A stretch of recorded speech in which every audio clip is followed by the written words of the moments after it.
Here is your podcast.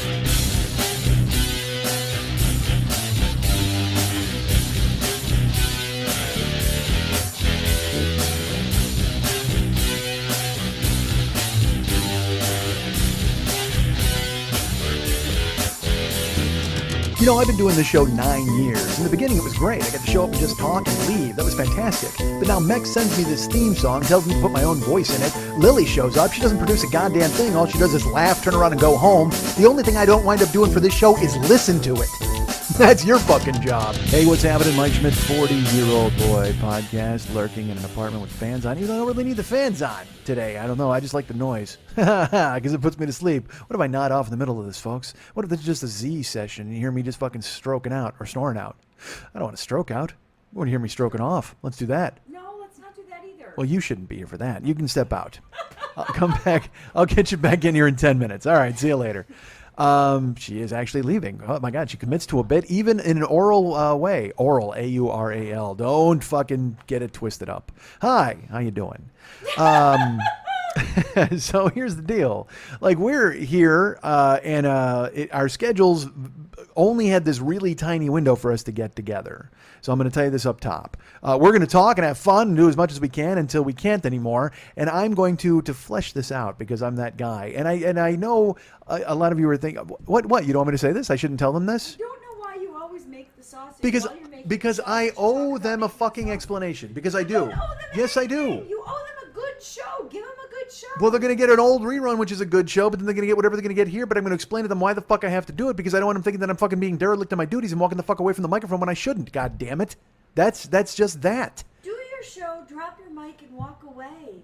Yeah, no, it's not like that. Explanations I owe for everybody people. everything. I owe everybody in the fucking world everything. There's no getting around it. I wish that it wasn't the case. I wish there was a way I could just be like, hey man, here's what you get and you'll like it. Because there are all these other fucking cocksuckers are out there with their big swinging dicks and they're like, hey man, I do what I do and if people like it, that's great. But I constantly have to fucking massage it. I have to say, hey, I do this for this, and I don't know because of my fucking head. I don't know.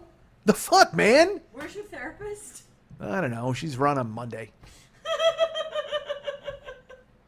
I had nothing like this. It was funny this week because she's just like, you're having a tough time talking this week, and I go, I don't know, because usually I just walk in there and it's fucking 35 minutes, and then all of a sudden and then I go, oh fuck, I should probably do some therapy, right? I mean, it's like because half the time I'm just doing a fucking show for her, so that's why I'm burnt today because I did the show for Shannon on Monday, folks. So there's nothing you're gonna fucking hear. Because I did, you know what I did this fucking week? What? That is really a weird dynamic that you literally pay her to listen to you talk. It's fucking strange. I'm not going to lie to you. And I've even said to her, I'm like, hey, you got to do me a favor. Just, like I said, grab me by the fucking shirt and stop me. Like, and she's just like, this is your process. And I go, I don't have a fucking process. I go, I'll talk fucking forever until you tell me to stop. So, I mean, that's the deal. And she'll jump in and everything she says is constructive and she's listening. I'm always shocked that she knows shit. Like, I'll say something and she'll go, oh, that was from when you did that when you were a kid. And she knows something that I talked about like, a year ago. And I'm like, oh my God, because she doesn't take notes. It's not like she's fucking Freud with a goddamn notepad or anything. She's just this tiny little wedding cake lady who's just fucking, who's like, not a lady. She's like 28. I don't even know. She's 24. I don't know. She's young, but it doesn't matter. She's doing the job, right? So I guess that. Is she doing the job? You tell me, man. You fucking tell me. If the job is sitting there and listening to me, she's fucking doing the job. Opinions? I know you do. I think she's doing a great job because I have seen you make really strong choices over the last 5 years. Well, yes, I've had to. I mean, because I wanted to. Yeah. I wouldn't even say it's not 5 years. I think it's 3. I don't even know. Fuck, who cares?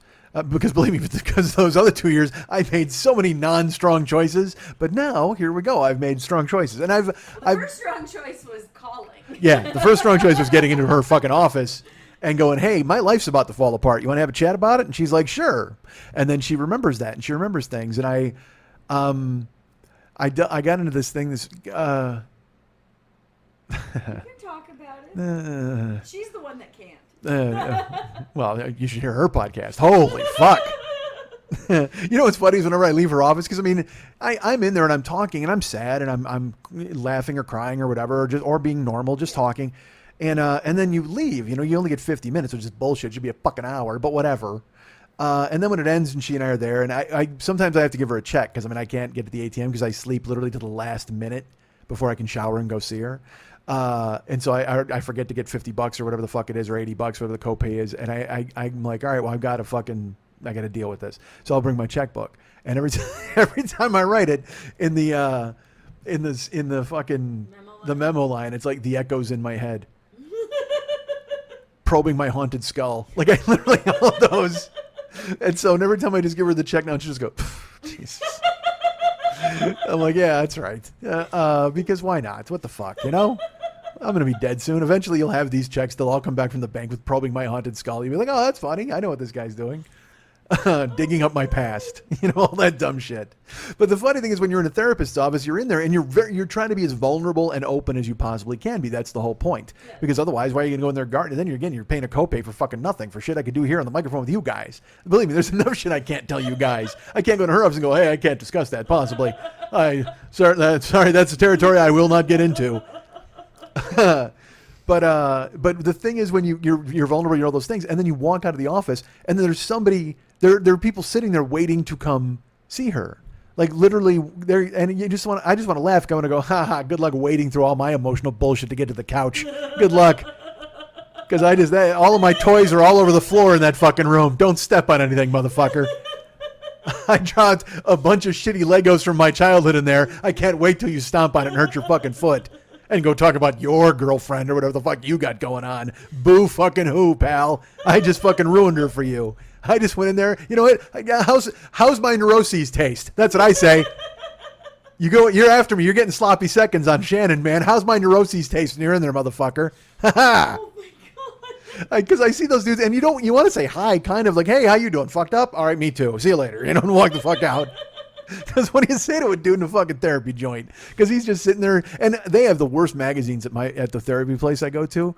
Like, like fucking Red Book and all that nonsense. It's like, do only chicks have mental problems? I mean, fuck, man. Why do you put a fucking Sports Illustrated in here for me? All right, I'm crazy. I want to read about college football before I go in and bare myself. Can we do that possibly? But that's unfortunately not the case. They just have, but again, luckily I'm there 5 seconds before my fucking session. I timed it where I park. I walk in and she opens the door. She's like, hi. She sees me. We walk in, and then she puts the little occupied sign on the owl, and we close the door, and then we have a discussion. You have an owl outside. There's an owl on the door. Occupied? Yes, and he says occupied or not occupied. Owl. Indeed. Well, he's only occupied owl when I'm there, which, by the way, that is my favorite Syrian superhero. Occupied owl.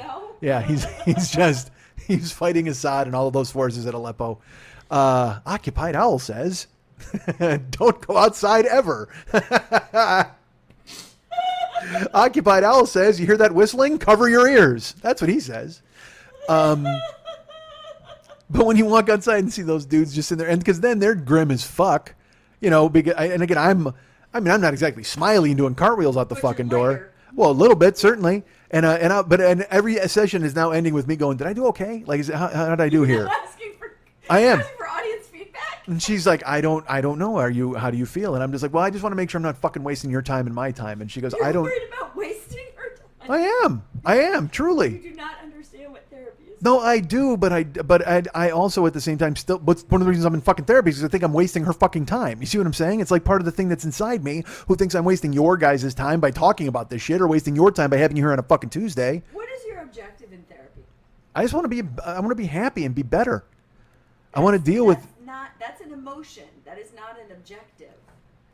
Well, there are things about me that I need to fix and need to change, and obviously I'm in the midst of doing so. You know what I mean? It's like. So your objective is changing patterns, changing.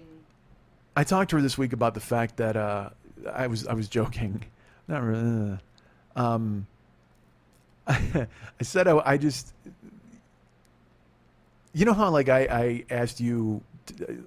Before we were talking, like I have a bunch of stuff I want to put on eBay. Yeah. So I talked to Lily and I'm like, what if I cut you in on the profits and like you listed it all for me? And she's like, fuck no, there's not enough money in it for me to do that for you, and you should do it anyway. And she's right. That's just me doing the thing where I avoid responsibility and put my feet up, and somebody else does all the work and I get all the money. It's who I am as a person. It's one of the things I'm trying to change. So I threw that her way, but it's a way to. Because you want certain things that you can't have, or you want So I was talking to Shannon. I said, I wanted to go to Craigslist and just put up an ad that because I just want someone to tell me everything's going to be okay. That's basically, I think we all want that. But I actually want the physical manifestation of it. Like I said, I want to put on Craigslist just an ad for somebody to just hold me and tell me that it's going to be fine. And I'm semi kidding about that. Obviously, I'm not going to place an ad, but that's all we really want or need is you want that person who is going to be with you and say everything's going to be fine. It's all going to be okay, and you believe it and you trust in it and you're shown it. Karen used to do that for me. When we'd be together, I'd say, be nice to me. It was a little code thing. And I'd say, hey, be nice to me. And she would just put her arms around me and just hold me and say, everything's cool. Everything's okay. Everything's going to be fine. So I was like, I could open a business doing that for other people. Then I was like, hey, what if I put an ad actually farming myself out to be that guy who went to your house and was like, oh, how you doing? Everything's fine. And just stroke your hair and tell you that everything was going to be okay. And what did Shannon say to you when you said that? Well, I told her that, and I also told her because I used to talk in a little kid voice all the time. Yes. I did it for Karen, and she wanted me to do it. She fucking loved it, and she's like, "You should, oh my God, do that, whatever." And so I wound up talking like that almost probably a third of the time. I would do it when just silliness. But now I find myself doing it to myself, like out loud. And I've often thought, I'm like, well, maybe there's a character here that I could turn into something, but it's too naked for me to make it something, because there's no, it's just talking like a child, but it's in a child's voice, but you also use the halting speech patterns and use big words, but that kids would never use, and it always ends up with him crying. You know what I mean? But he never cries. He fake cries because he's a child. That's what he does. Yeah. I'm talking about him like he's another person, but he's not. No, he's not. So it's this sing-songy voice that I would do, and I as I'm telling her, I'm realizing, what it means and what it means to do that voice and what it means that I've done it for so long and why I run for it when I need it and all that. I mean, all this shit, you know what I mean? It's just coming out, and you're just like, dude, I gotta unpack this bullshit now. Hold on. I gotta fucking make that work. Dude, nobody wants to deal with that. So then, poor Shannon, luckily I didn't do the fucking voice for her, because then it was like, no, thanks. It's bad enough that I could do my regular voice for her and try to talk to her. So I don't even know how the fuck we got into this. Well, but here's how, because when I ask you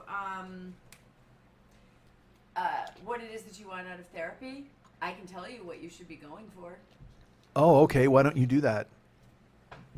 Being the person that you turn to when you need someone to say it's all going to be okay.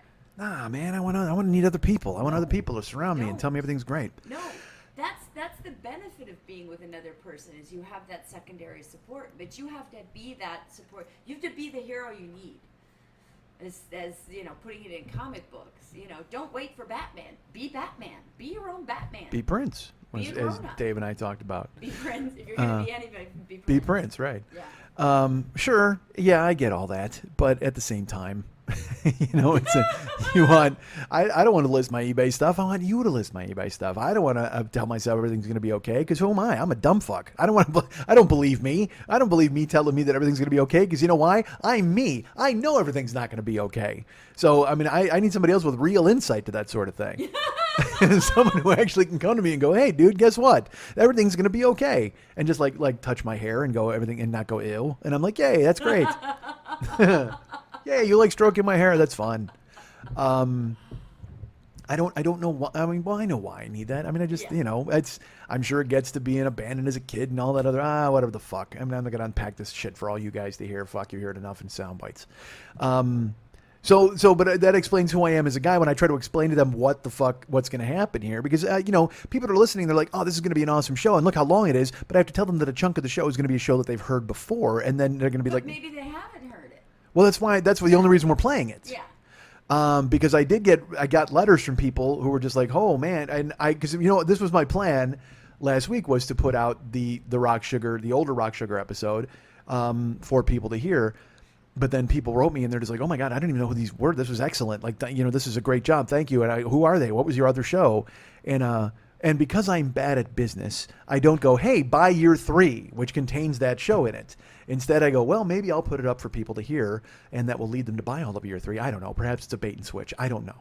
But, so we're going to put up the Rock Sugar episode this week, in addition to this nonsense that we're doing right now. But we're going to put it in here in the middle. And are we going to do, like... I think we should do it right now. Well, wait, are we going to do... let me ask you this, because I can do all the plugs and all that stuff. Are we going to do that at the end?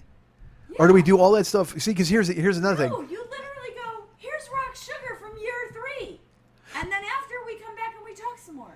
Okay, but am I going to put in the whole episode with the music and everything? Do I have to do, change all that? Because, because here's what I was planning on doing. Like, we would talk and do all the plugs, and then we would just let that close out the whole show with the theme music and everything.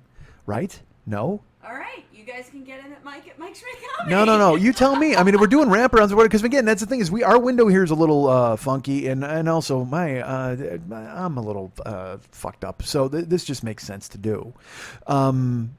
Because what I want, you just heard what I want to talk about. I literally want to navel gaze for a fucking 2 hours with you guys and lay down on a couch and have you listen to me fucking dissect my life, which is upside down. But you don't want that. Nobody wants that. You want to hear a funny guy talk. It's bullshit. You care. Everybody cares. And maybe you wouldn't mind if I did some sort of interest. Don't fucking hide your face from me. Why are you doing that? Why are you still talking about this? Because it's interesting to me. It's good. It's a great show. No, it's not. It's been 15 minutes. Sugar. But are we going to come back and do the plugs at the end? Yes. So you got time? Yeah. Wait, we're listening in real time? Yeah, we have to listen in real time to the Let's whole show. do it. All right. A few years ago, I was lucky enough to meet these guys, and it was out of the blue. Our listener Chuck in Germany, I believe. First of all, I hope I got his name right. I feel terrible that I. It's in the show. Oh, that's right, it is. And I guess this is all the whole explanations in the show too. Just say 3 words. Here's Rock Sugar. Ready? 1, 2, 3. Here's Rock Sugar. Hey, what's happening? Mike Schmidt, 40-Year-Old Boy podcast. And what was that noise? Did you hear that noise? I think you did. Folks, look, you hear me all the time. You hear me talking into space. You hear me talking alone, and you hear Lily forced to fake laugh her way through it. And very rarely have you ever heard me talk to somebody else. Certainly not on this show. This is the 40-Year-Old Boy podcast. And that's all it is, because I have no friends. I can't get anybody here to hang out and talk to me. Today, folks, that all changes. Final show of year 2, episode 52 of year 2, episode 104, technically 101. Some of them don't count. I explained that earlier. But I have guests, and what guests would you want me to have other than, folks, ladies and gentlemen, please let me present to you the now world famous Rock Sugar is in the house. Hey, what do you know, dude? Right. I like those Rock guys. Sugar, those guys They're are funny, great. man. I'm going to go around the table, and I'm going to set it up. Who's this on my immediate left whose knee I'm touching awkwardly? Ooh, that's nice. Well, You guys look good together, man. First of all, that's my knee. Yes, Okay. yes. And my knee has a name. Mhm. Sexy knee. I'm Chuck Duran. Pleasure Hi. to meet you. Touching my Guitar knee player back. For Rock Sugar. Chuck Duran, ladies Yeah, Hey. and master orchestrator. Let's give it up. and gentlemen. And to your left is our friend. Hi, I'm Jess Harnell. I am the lead singer and big Mike Schmidt fan, I might add, ladies and gentlemen. Oh, listen, they listen to 2 shows. That's all it takes. As long as you keep talking about us, we're your biggest fans. Exactly. Mike. That's all I got to do. 2 takes, you're done. And then, of course, our producer Lily Von Stupp is here. Hi, Lily. Lily was going to. Yeah, Get see, look at down, that. girl. Whoa, I missed that. You see, dude, I- you're on the wrong side of the table. Lily just pulled her tits out. Honestly, Lily pulled her tits out for Rock Sugar. This is Habits die hard. spiraled man. completely. No. So I'm here with these. I can't believe you've come. I'm so excited We that you love you, came dude. and came to the show. If you haven't been paying attention, first of all, I want to get this out of the way. Yeah. All right.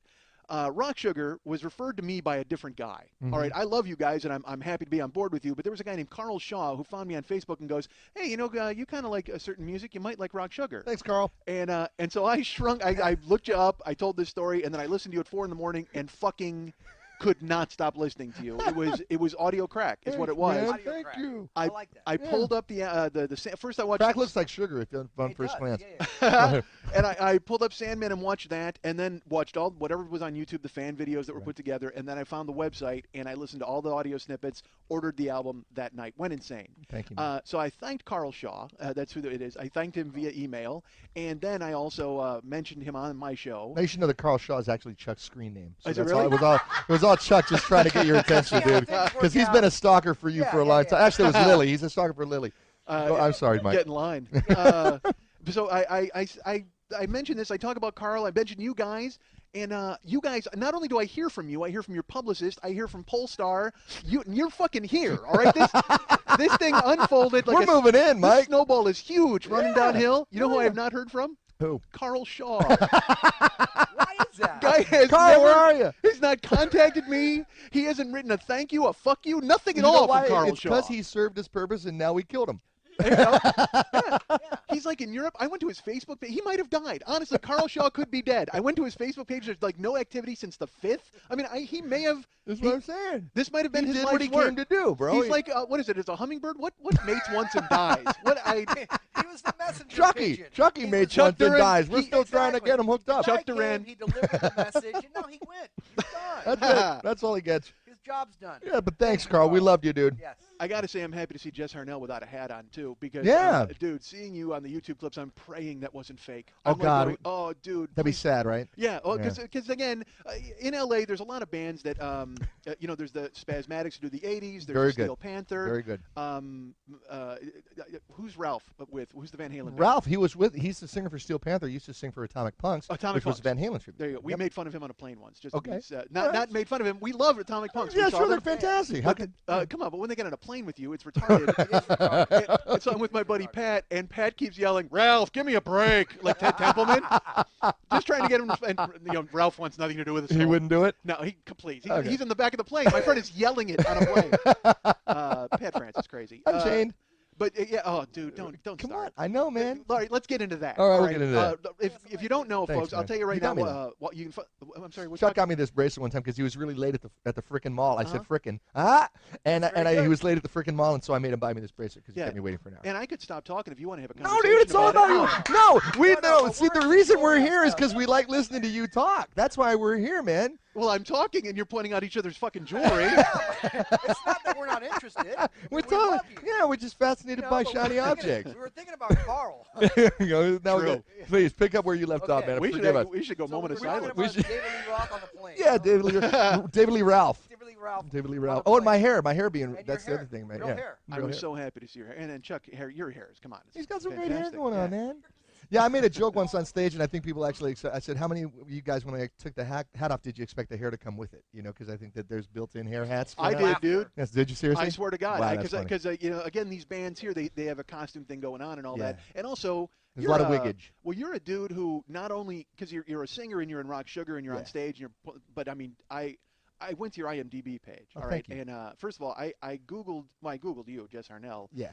and then I of course jerked off. And then Thank you very much. I appreciate that. That's Sure. a common reaction. Why not? First time Mike's ever jerked off to a guest. First time he's had a He's guest. never had a I'm the guest. first guest. That's it. Exactly. I got to set the Trend tone. here. Trend The bar starting has here. been set. Yes.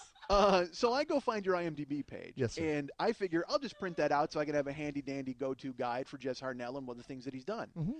Mhm. It's still printing. Honestly, I started to print it last night. And it made me so sad because I'm like, why are they even doing my fucking show? I've done 2 television shows and written for like my IMDb page does not even have a D. It's just the Internet Movie base, no data whatsoever. It's space BASS. It doesn't even have the print. The print. Oh God, dude, that's freaking great, man. Oh. But your page is, I mean, there's over 200 entries, and I'm going to, I have to touch on them. Yeah, yeah. And, but, well, first, before I get into that, Sure. So I find your IMDb page, and I'm like, well, fuck, I got to find Chuck's. I actually Googled Chuck, and my computer shrugged. No offense. Chuck Duran does not exist.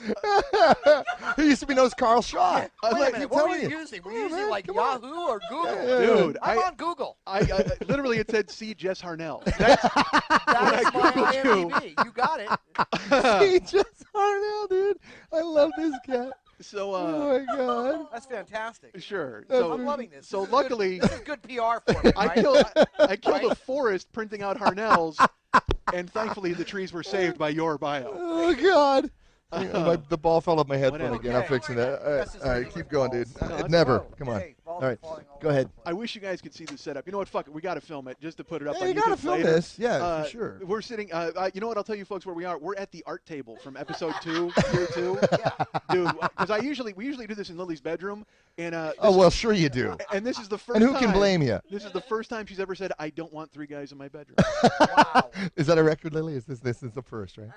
That is actually the first time I've all ever right. said that. That is crazy. So we're sitting around a children's art table, all of us. And, Yeah, we are. I've We're got making pottery. 9 phones and a wallet. Color because me wine. Chuck doesn't think he should put his stuff on another table at all. Chuck came in and he said, "What's that? Headphones and a bunch of equipment? I'm going to put a bunch more shit on that table and really Yeah, plug it up." what the hell is this? Actually, he's right. Okay, go on, Mike. I'm All right, sorry. I have Some room for you, though. Jess, I have your IMDb page. Yes, Now, sir. Not only a singer, a rock sugar, Mm-hmm. but I mean an amazing career as a voiceover guy. Thank you.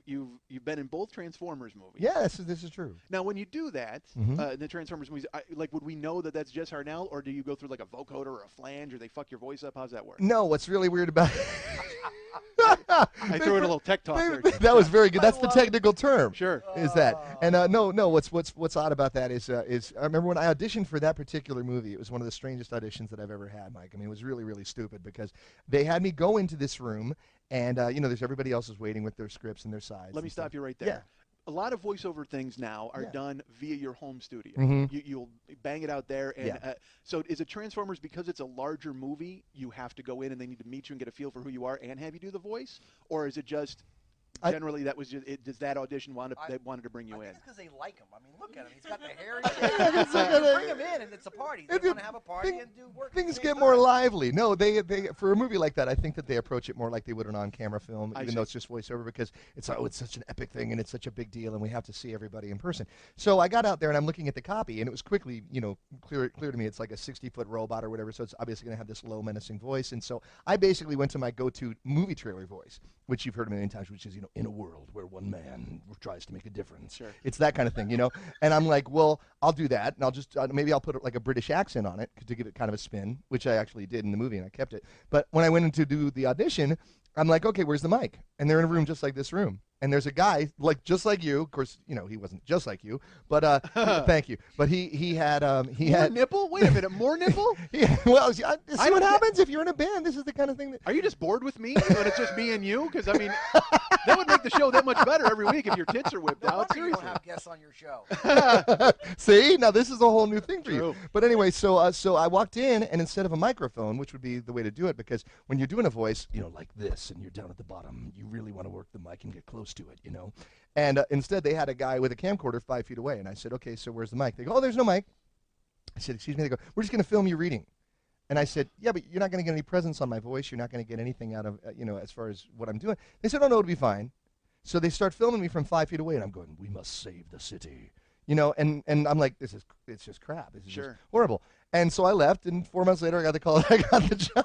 How come 4 months yeah, later? seriously. But Yeah. it's one of those stupid things. It's like sometimes you go into auditions and you just feel like you hit a home run and like it's fantastic. And that one, I was totally lame and stupid. And next thing you know, Michael Bay's going, hey, how you doing? And I'm like, all right. And now I'm a freaking robot. That's So- great. And now, as a voiceover guy, would you rather go in and do it live in the studio for them, or would you rather do your disembodied track and just send it off in an email to them? Oh, well, it's funny you should ask, because as Chuck alluded It is to funny, earlier, actually, yeah, isn't it? It's fucking I hilarious, I am should a ask. dude, it's like this is the funny thing about the whole like talent issue that I always try to keep in very clear perspective, right?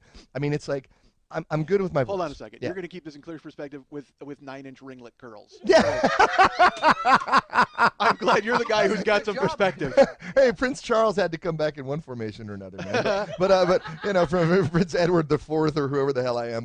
But no, it's like I'm good with my voice. I can do stuff with my voice. I can sing and I can change my voice and I can do impressions, and that's great, right? But everybody's good at something. I'm the least technologically capable person, as he's nodding vigorously. Chuck is nodding. I mean, dude, if you ask me to plug something in, you might want to leave the frickin' house. You and okay? me both. Okay, dude, Yeah. seriously, right? My wife hooks up everything. TiVo, VCRs, everything. Oh yeah, if it was me, Maybe not VCRs so much. Dude, no, I would still be hooking up the VCR. That's what I'm saying. It would be. I'd still be forget the DVD and this Blu-ray, and I'd be like, "Honey, where does this go?" So I'm terrible with that stuff. So I had the home studio for a while to send out stuff, And, man, it just wasn't working. It was taking me freaking forever and ever and ever to do it. So I'd always rather go in, and sometimes with cartoons you're with everybody and other times you're by yourself. It's every combination you can possibly think of with this stuff. Right. Now, you say it's funny. You say everybody's good at something. Yeah. Okay. Yeah. Chuck, I saw the YouTube clip.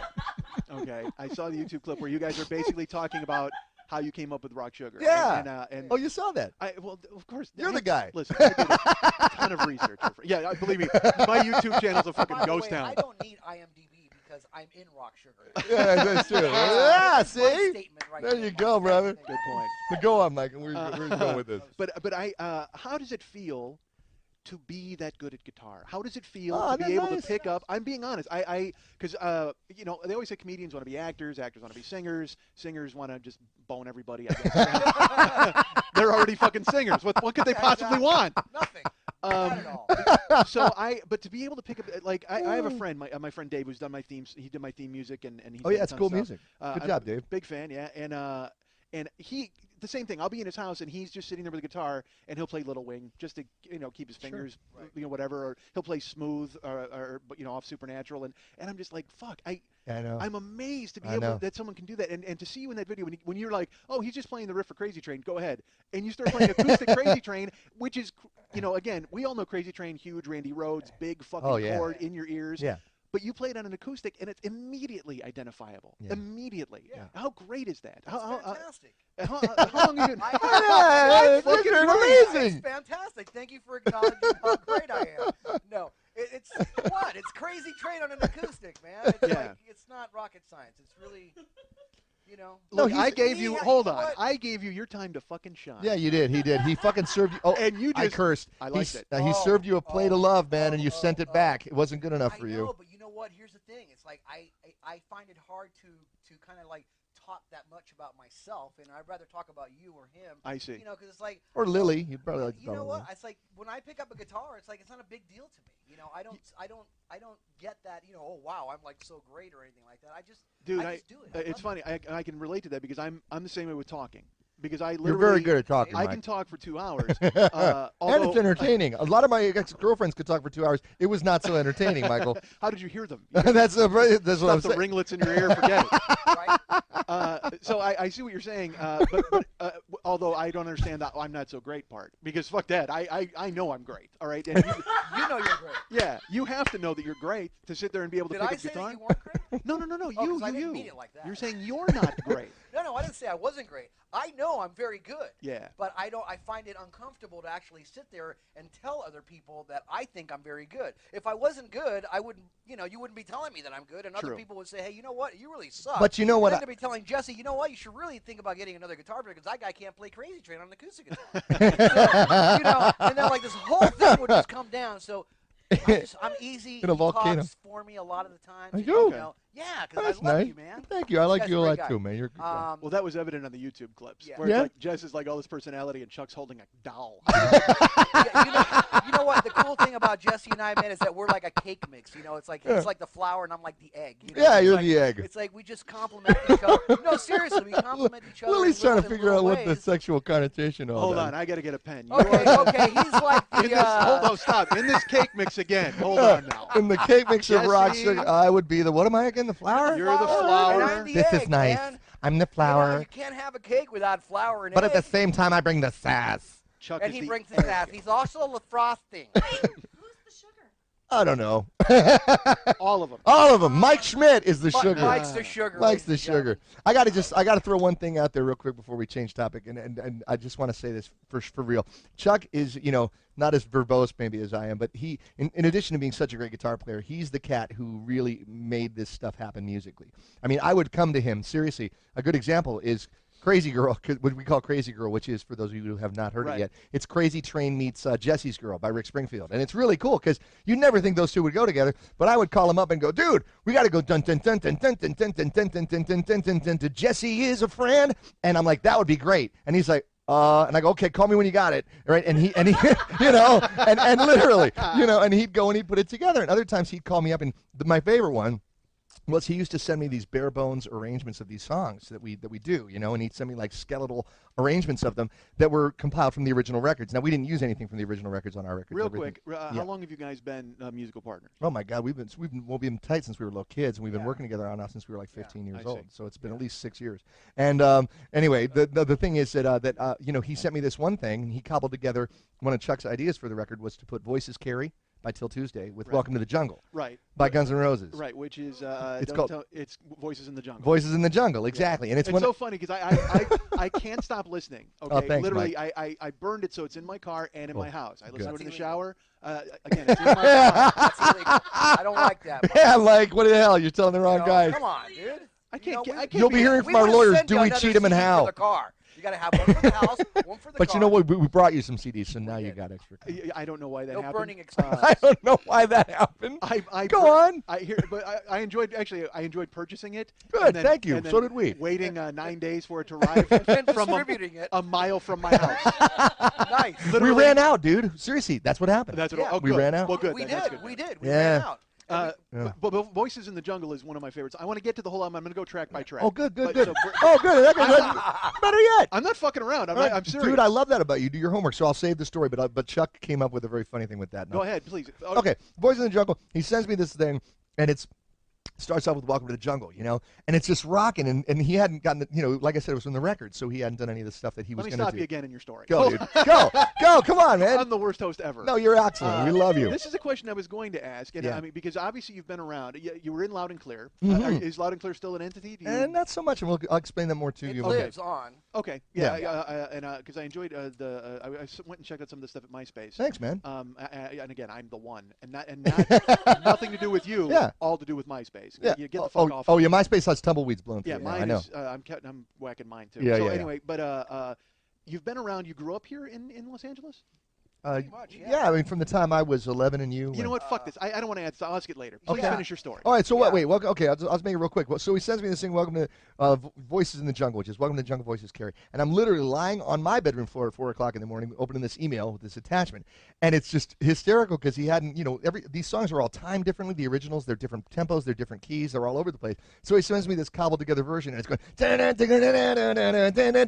oh, in the dark, I'd like to read it. Oh, but I'm frightened of the and it's just like, it was so funny, man. It just made me pee my pants. That's It was great. just Well, great. the thing And that all is- came from him, you know. Yeah, but the thing is that you know how like when you're an artist, whether you're a painter or whatever, you can envision something. If you start The doing- end result, you almost yeah. can see the big picture. So Sure. Hopefully. luckily, you know, I would put things together and I would be like, oh my god, this in the right key and at the right tempo, this thing would sound amazing, you know, and re-record it and Jesse's voice on it and my great guitar playing. No, I'm just kidding. Yeah. But this thing would be amazing, and then I would send it to him at 4 o'clock in the morning because Yeah. that's the time that we would do it, and Yeah. he'd have the vision with me and to be like, oh wow, this is. Oh, yeah. Sometimes he'd be like, dude, are you high or something? Yeah, when you tell me It about was it initially. really, really out there. and We'll I'm get like, into that I with don't the know, track by maybe. track thing. I'll But tell you. but he saw the vision too, and Awesome. and that helped. Yeah, that's why I great. worked out with so How well. long did it? All right, the album is called Reimaginator, and Yeah. you guys can go to rocksugarband.com and pick up the album Reimaginator. Yeah, please do. I know that there's a lot of licensing and clearing issues, and that's why it's not on iTunes. Is that correct? That's one of the reasons that it's not on iTunes. Basically, we have to pay such a chunk of money, Mike, off the top for every record Sure. that we sell to publishers and stuff, and iTunes takes such a big chunk as well that by the time we paid iTunes and them, we'd basically have nothing left. Yeah, Right. we wouldn't So- be able to have gas to come here. Exactly. We wouldn't be able to come see. We'd be begging for money off the side of the freeway and selling oranges and singing songs. But so we You're basically part of that. Yeah, that's part of it. At least we get the music in there some way. I meant but, the oranges. but what we would do is we are developing right now a way to do digital downloads on our website. So if that's the format that you want to get it in, it will be available. I would say in the next couple of weeks or so. Are you going to sell tracks? Individual No, tracks? the whole album. Yeah, this is not an album where you need to buy individual tracks. This You is an don't. album you have to hear Yeah. as an entire. I'm glad to entity hear you say that. because it's a fucking show. I mean, literally. When you listen to it, you will always hear something, and we're going to get into the track by track of it. But whenever I listen to it, I hear things unfold, and I'm going to fucking gush all over you in a second when we go to the tracks. Thanks, but, man. But go to rocksugarband.com, and you can pick up Reimaginator, and you can also check the guys out. I'll throw plugs later, but make sure that you can go. Where did I? Go to Chuck's IMDb page. Oh, Jesus Christ. No, you don't want your computer to crash.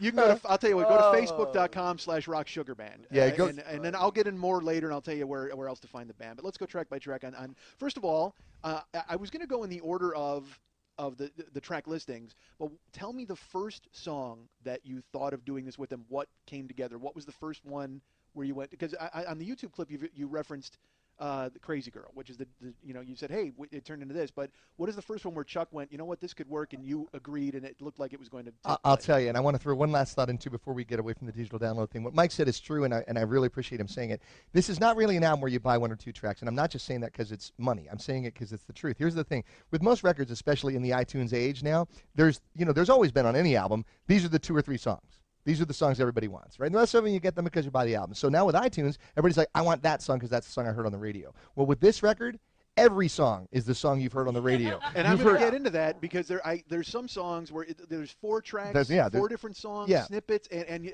when they 34 sneak songs in, and 13, yeah. and it is 34. I counted them last night. That's my You're boy. goddamn, I got them listed. And it's I think I found in the secret 34th. You're gonna laugh when you know that I know what it is. Yeah, you do know what I know exactly what you're talking about. God You're damn right. it. You did feel like you're not. All right. But the thing is, like I said, so with this album, it's every song you ever loved, but you've never heard them like this before, and that's why you want to get the whole. And you have to hear them because again, we're going to get into it. Because the end of every song, the last minute, all of them are brilliant. But then the last minute, when it all fucking comes together, it all starts cascading, and you're hearing, a vocal with a different guitar track with a different vocal on top of it. Jesus fucking Christ! It's awesome. I sat there listening to it, and I stunned again. I'm a guy who ordered it that night, and you will too when you listen to it. All right. Thanks, Mike. So what was the first song that made you guys go, "This is going to work"? Okay, I'm going to set you up, and then you can take it. Okay. The whole idea for this thing came about because I was tired of rock not being fun. Rock music is like, everybody got so dark and heavy about it and When everything. did it stop being fun, Joe? I don't know, stop being fun. I would say it stopped being fun in probably about '92 with Shoegazers. Nirvana. Is it Kurt Cobain ruined rock and roll? Is that what you're saying, I'm Jeff? not saying he ruined rock and roll. He changed it, and it probably needed a change because, to tell you the truth, there were too many poofy-haired bastards in spandex singing the same song. Yeah. So I think it was time for an enema, basically. Yeah. But at the same time, it just sort of annihilated. If it took Kurt Cobain to get Danger out of work, I'm all for it. That's fine with me. Well, so that happened, and then a lot of years went by, and I was also fascinated by the fact, I'm like, God, nobody gets paid for being in a band anymore unless you're one of the lottery winners, unless you're Aerosmith or Bon Jovi or something. It's like, God, I know all these guys from bands like that, and they're not getting any money, and I'm thinking, there's got to be a way. There's got to be something people would want to see. Again, there's got to be something that would draw people. And I'm like, I don't know what it is. And I went and I saw Steel Panther, and I love Steel Panther, and I think they're great, and they'd have me get up on stage and sing with them, and they're terrific. And I'm like, this is great. But at the end of the day, you can go listen to these records. And I thought if we were going to try to do something, now, of course, they're doing original material, and they're doing some really funny stuff, and that's great, too. But I thought if we were going to do something, it'd be interesting to see if we can do something clever that hasn't really been done. Right, and let me point out, Steel Panther is great. They're fantastic. And, their live show's fucking awesome. Yeah. But now they put out an album of original stuff, which is really good as well. Right. But it's a joke. I don't mean it, and it's I a don't mean that in comedy a thing. mean way. No, but they know that. They're trying to be funny. Yeah. You are not trying to be funny. You are a fucking wow, where people listen to it and go, holy God, I didn't think that would work. And it's cool. It's not making fun of. No. And I always make fun of rebooting movies and they're reimagining Willy Wonka and all that horse shit. Yeah. The original Willy Wonka was, Yeah. leave it alone. Yeah. But you don't reimagine anything. It's ridiculous and it's a silly term unless you use it in the term of this album because you truly did reimagine Thanks, stuff. I when I go, like I said, track by track, but just to say, like, Shook Me Like a Prayer. Yeah. All right, you use You Shook Me All Night Long by AC/DC. Yeah. But it has a guitar sound that's not the clear sound that Angus Young would have. It's a growly C.C. DeVille type of sound, so it actually reimagines the riff Even that. for You Shook Me All Night Long. Thank so you. that's what I'm saying. Thanks for noticing. I'll we get to it. We tried to update and upgrade everything from when it was recorded, because a lot of these songs are 20 years old and stuff like that, But sounds so right when you do it like that. Thank you, man. That's the amazing thing. That's the fate and circumstance where we got lucky, But so I'm thinking there's got to be a way to do this, and I thought, and I came up with this basic tagline for a movie. I thought, wouldn't it be funny if an 80s metal band got stuck on an island because they were playing a bat mitzvah on a boat, right? And the boat went down, and all they had to listen to was pop records. And by the way, that is not funny at all. I know you don't like the band funny. You don't like the band I funny. told them that too. I know you don't like the band funny, but I'm thinking that was the concept that we originally started from, and obviously we're not living those roles, and that's not what the show is based on or anything like that. But it was just like a funny excuse to give a thread to it. So I thought, I wonder what that would sound like. So I went to him and I said, we could combine songs, man. What if we? I mean, obviously we didn't invent Mashups. Mashups been around a long time. Now, are you But- still Loud and Clear at this point? We weren't even really actively doing Loud and Clear. Loud and Clear has a following overseas and Sure. Europe and Asia and stuff like that. But we were just like, whatever. I mean, we're making money doing other things, and you got to be realistic about stuff. And it's just like, Hold on, Chuck's decided to put I'm his hands not all on over the IMDb. microphone. What are you doing, dude? But I do have a job. What are you all right? doing? Yeah, Respectable and it's citizen, obviously I not pay putting on taxes. headphones No quietly. kidding. God damn it. We know Chuck's not on IMDb because he thinks he handles the microphone with his fingers. What are you doing?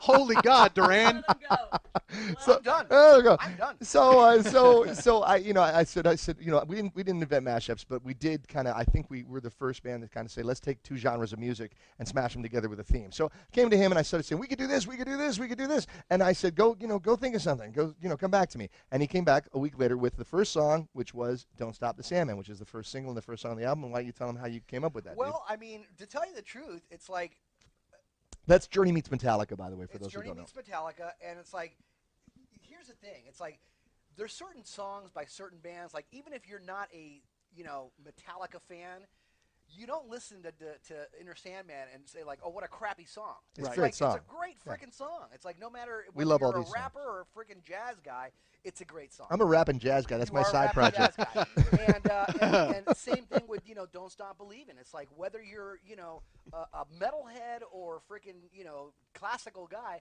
that is a great song. Yeah. Now, I want to just, I don't want to nuts and bolts it too much, but you said, like, this is the first Yeah. idea that you came Yeah. up with.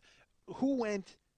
Is it because "Don't Stop Believing" was so huge and being played now? It's America's favorite song. It really is, and it's come back. Sopranos used it, and Glee has kicked the shit out of I it know. now, and it's at every baseball stadium. It's and, amazing, right? 2005, the White Sox used it as their fucking I World know, Series I song. know. So was it you were mindful of the fact that everybody knows that song, and I could marry it to something else everybody knows, or Why? What did you start with that one? I guess is what he said. Yeah. Well, I guess it I is. was In trying to English. explain it until I was rudely interrupted by Mike. There goes that diva attitude again. man. Exactly. But no, this is what I was talking about, Mike. What we got going on here is that I like both of those songs, and for a Yes. second there I said, you know what? Wow, wouldn't it be cool to put like the coolest, poppiest song that we grew up listening and loving with like one of the heaviest, grungiest, themiest, Darkest. darkest riffs that Yeah. that I love, Yeah. and that a lot of people I guess love too. Hence Rock and Sugar. So I sat there and I was working out and I was like, holy crap, this works perfect. Weren't they in the same Sure. key initially? That was one of the few Well, songs you know that were in what? the same key. It's really weird. If you really, really know what you're talking about with music and stuff, you'll know that one is in minor and the other one's in major. But Oh. the way that it was structured, it shifts from major to minor very, very smoothly. Ground control And to ground minor control to tone. major tone.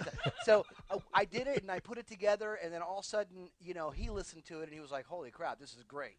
Yeah. And that set the basis for the entire for record. everything. And then you Yeah, said, you pretty know what, this works. Yeah, we can This make it works. work. Then I This got is gonna excited. work. And then Yeah. did you start to list songs? Like, because my friend, again, David used to play in a band, like in a bar, like a bar band. Sure. And he loved to do it. He did it to stay busy, but he also did his own studio stuff at home. And he would wind up, they'd be bored out of their mind practicing, so they'd do Free Fallin' as Elvis. Oh, that's and, fun. and yeah. then he'd like throw in the line, That's instead of, real, man. loves, yeah, loves, That's all right. yeah, Free crazy, falling. crazy about me, instead of like crazy about Elvis. That's Or he'd good. sing like Little Wing is Christopher Walken. You know what I mean? Like, No, it's a great idea. It's fun. Let's do that next. Go ahead. Sorry, Mike. Keep that's what I'm talking. saying. Is it that kind of? So was it? I'm just fascinated by the process that you came up with. Then so you sat down then and went, let's find all the songs that work together. And there was a chord thing, or how did it? Well, no. Because a lot of the songs, most of the songs are in different keys, different tempos, all that stuff. So you have to literally sit down Thank you. with an instrument and rework the keys so that Good they thing do you work. play one then. Some songs, exactly right. and Because well. it would have been hard. Yeah, and very well. Hey. It would have been hard if you had. So there were songs that we really wanted to hear together that Sure. just didn't really work. Yeah. I was like, "Fuck!" Did Yeah. I say that? Yeah, that was your turn. That was you. That was just Dang. Arnell. Okay, there you go. And, well, he's dropping and, more crap, and, Mike. And so, but what we did was we took all these great riffs and classic rock songs. I made that a we list. love, I understand there's 34 of them. There's 34. Made a list. There were hundreds of. I did them, that. I'm big on Mike. lists. And same thing with the pop stuff. There were hundreds and hundreds Sure. of them. And so it was basically like putting a puzzle together. Well, okay, we love this. We love this. Did it work? No. Okay, we love this. We love this. Would it work? No. Okay, Yeah. you know what I mean? And finally, these work. These work. These work. And then process of elimination, and that's how we came up with. Yeah, we've already got a bunch of new ones for the next record too, which is fun. Yeah. Okay, well, all right, absolutely. we'll get to that. But let's stick with Reimaginator Yeah, now, yeah. because I'm still Yeah, yeah. whacking off into this. So so we got Jess and Chuck. Who else is in Rock Sugar? We've got a guy named Johnny Five on bass guitar, and Five is not as he wanted to be Nikki Six, but that wasn't available, so he became Johnny Five. Wow, great, shtick. great. Yes. Hey, come on, I'm here all week, folks. If you're driving, use a car. So Johnny's playing bass and singing backup, and on drums we have Alex Strack, and he's also singing backups, and vocals are a big part of the band. Are they hired guns, or are they also loud and clear guys? or are Alex they... was in Loud and Clear with us, and Johnny we sort of stumbled upon. Literally, he was lying in a gutter outside the studio, and it was had indigestion, and we stumbled upon him and put him in the band. Is he the hospital guy? I heard Yeah, so he's much the on YouTube. hospital guy. Yeah. No, Johnny's really great because he's really sincere and he constantly thinks he's sick. So Really? he's like, dude, I think I'm really sick this time, man. And that's exactly how he talks. I'm like, seriously. And then sometimes I'll mess with him and I look at him in the eye and I'll go, you don't look well. And I'm like, I knew it, man. I gotta go. You know, so it's like, and I'm like, you're fine. He goes, really, man? Okay, I feel better now. So He's just a so fucking bass player. you know, I mean, everybody is invested and everybody's a part of the band, but the thing kind of originated with me and Chuck, and we did most of the legwork initially. But when you come see us live, I mean, everybody definitely does their part. Yes. You know? So we talked about track 1 on Reimaginator, which Yes. is Don't Stop the Sandman, which uses Don't Stop Believin' by Journey. Yes. And Enter Sandman by Metallica. Yes. And the thing is, the reason it's so brilliant to put it as it's the first single I heard, but also even if it was the first song on the album and all you heard was the album, it catches you immediately and immediately tells you what everything is going to be. I couldn't agree more. It demonstrates exactly what you're in for. Yes. You know what I mean? And, Yeah. and it also doesn't give you too much because it's the 2 songs. Right. It's only Later two. on Yeah. is when you start using 4 songs Yeah, and yeah. things like that. Yeah. And the Steve Perry register, well, you're right there, Oh, dude. thank and you, is man. is it something that's natural for you? I mean, you're obviously a natural mimic, and you can do all these different voices. Yeah. So do you find yourself singing as Jess and then being in Steve Perry's neighborhood, or are you trying consciously to sound like Steve Perry? Let me answer that for him. Go ahead. You want to do that, dude? No, All right, I'm kidding, you're I'm more than kidding. welcome to. No, you know what's really great, man, is it's like Chuck actually said to me at one point, and it's true. He goes, dude, you know why this is so great? He goes, this is the right vehicle for you. It for, is. for me personally. And I said, and I said, you know what, you're right, because with my background doing, studio work as a session singer and also a, voiceover actor, but when I did session work as a singer, they used to hire me all the time to do singing impressions. Now, I heard Right. that you initially got noticed by doing We Are the World Yeah. and actually doing every voice I did everybody, yeah. on the track. Yeah, and that's how I started working because You even did Dan Aykroyd? no, Oh, okay. you're Dan Aykroyd. That's Aykroyd, right. was He he was in? there, dude. No, he did was he in the sing? back Yeah, row he's- wearing a he's there. tie. Wow. Anyway, yeah, that's good. You know that, man. God, props to you, bro. Very But good. no, I just did that, and I thought, well, even if this sucks, people are going to notice it because it's interesting and it's funny, Sure. So, in answer to your question, I think that it's the right vehicle for me because I can manipulate my voice, and it was a fine line that we walked because I'm like, well, I don't want us to become Vegas. I mean, we're going to be playing Vegas, which is going to be great. yeah. But I don't want to be the singing impressionist band. Yeah. You know what I mean? Like, oh, there's this guy and he does impressions and he puts on a wig and he's Axl and he puts on a wig and he does that. Right, You know? that's what I'm saying. It's Spasmatics and those types of bands, Right. but you're so Yeah. different. You're different from that because you're a band that's literally, I hate to say it again, folks, reimagining these songs. Yeah, in a new and, way. And I'm a 42-year-old guy. How old are you, Jess? You want to tell me? or no? 45. Okay, you're 45, and Chuck, you're what? 16 Oh, okay, well, plus, give or take. Give or take few 30 years. 300 sure. months. So, but I mean, it's wheelhouse for us because these are the songs we grew up listening to and Yeah. stuff like that. And you grew up here, so you were probably around the strip. Sure, but the fascinating thing, Mike, is I swear to you, dude, it's like, when you go to like Hollywood trendy clubs and stuff, which I try to avoid, but once in a while I get dragged, they play in between the Lil Wayne and between the Beyonce, they play You Shook Me All Night Long, and these 20-year-olds are up on their feet losing their mind. And I'm noticing this and going, Yeah. And then they're playing Don't Stop Believin', and I'm going, And I'm thinking, there's a market. And most of our Yeah, fans, white people. Yeah. Yeah, exactly. Literally, white people are your market. Yeah, white Any people. white Okay, people. well, It you know doesn't whatever. matter how old they Yeah, are, as long as they're white. Anybody who they're shows gonna up, love our shit. it's all good. I'm not kidding. I used to work as a DJ in bars. So, you know. And we would play, you'd play hardcore dance stuff, and then people would want to hear "Pour Some Sugar on Me." There you go. White, and literally the dance floor would just fill Fill with up. this sea of vanilla. I mean, it would be crazy white Exactly right, people. exactly So right. this is White white. chocolate, man. Yeah, That's you what got to it pour is, some white sugar chocolate, on me, yeah. baby. So I was like, so I was like, with the singing stuff, I'm like, well, do I want to? What I want to do is, I mean, I think it's cool that I can do contrasting things, like doing like the metallic kind of on the real guttural kind of singing, Right. and then do the whoa, kind of stuff too, right? And Don't. I'm gonna get fucking crazy goosebumps. Mike's Oh, getting look, thank you. goosebumps. Gonna Thanks, whack Lily. off again. but I mean, in between, it's like it's nice to have that contrast. And one of the great compliments that I've gotten is that sometimes when people talk crap about the band, they'll go, obviously they're sampling. Obviously that they're using tracks from the other singers, and there's no way that voice is coming out of one guy. And I'm like, yeah, well, come see us. Yeah. 'Cause Well, hold on a second. Who's talking crap about the band? I mean, you've been around 2 weeks. Give me a fucking break. No, very few people. Our ratio is really, really great, man. It should be. It is really great. And you know, we're really lucky with that too. But once in a while, inevitably, you know, people are going to say, I don't like this or I don't like that. And what I think is interesting is whenever we do see the odd negative comment, two things happen. My first thought is, please God, don't anybody respond to this guy because that's what he wants. Yeah. And then 9 people respond, and then it becomes a conversation that goes on for 3 days with, you're an idiot. No, you're an idiot. And then you know, and it's like, just don't. Just, Welcome to the internet. Yeah, dude. welcome. Thank you Seriously, very much, man. Don't That's the only fight. thing we hate about the internet. Yeah, exactly. It's so. Isn't it weird? People have comments. I'm the same way. My show is exclusively on the internet. You guys are becoming viral, so you owe a lot to the internet We for your sure do. success. Yeah. But at the same fucking time, you know, you've got ghosts out there who are just nipping at your fucking heels and want to brawl with you, and you're like, dude, get the fuck out of here. If you don't dig it, man, go watch something Yeah. you like. You So- know, just. What is wrong with going and finding the things that you like? Yeah. I completely agree Can with you that. imagine having the time, dude? Can you imagine having the time to actively like hate something and write letters about it? It's like don't go.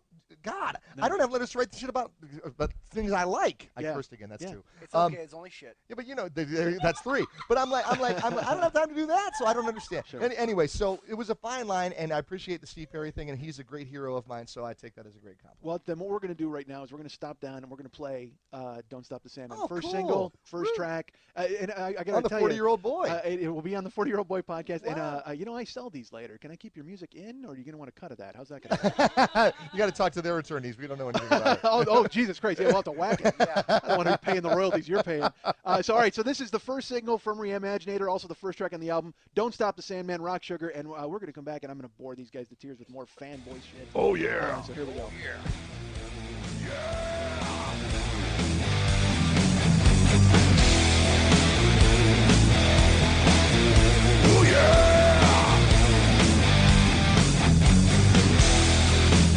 Just a small town girl living in a lonely world. She took a midnight train going anywhere. Just a city boy, born and raised in South Detroit. Don't stop the Sandman. Ever. ladies and gentlemen.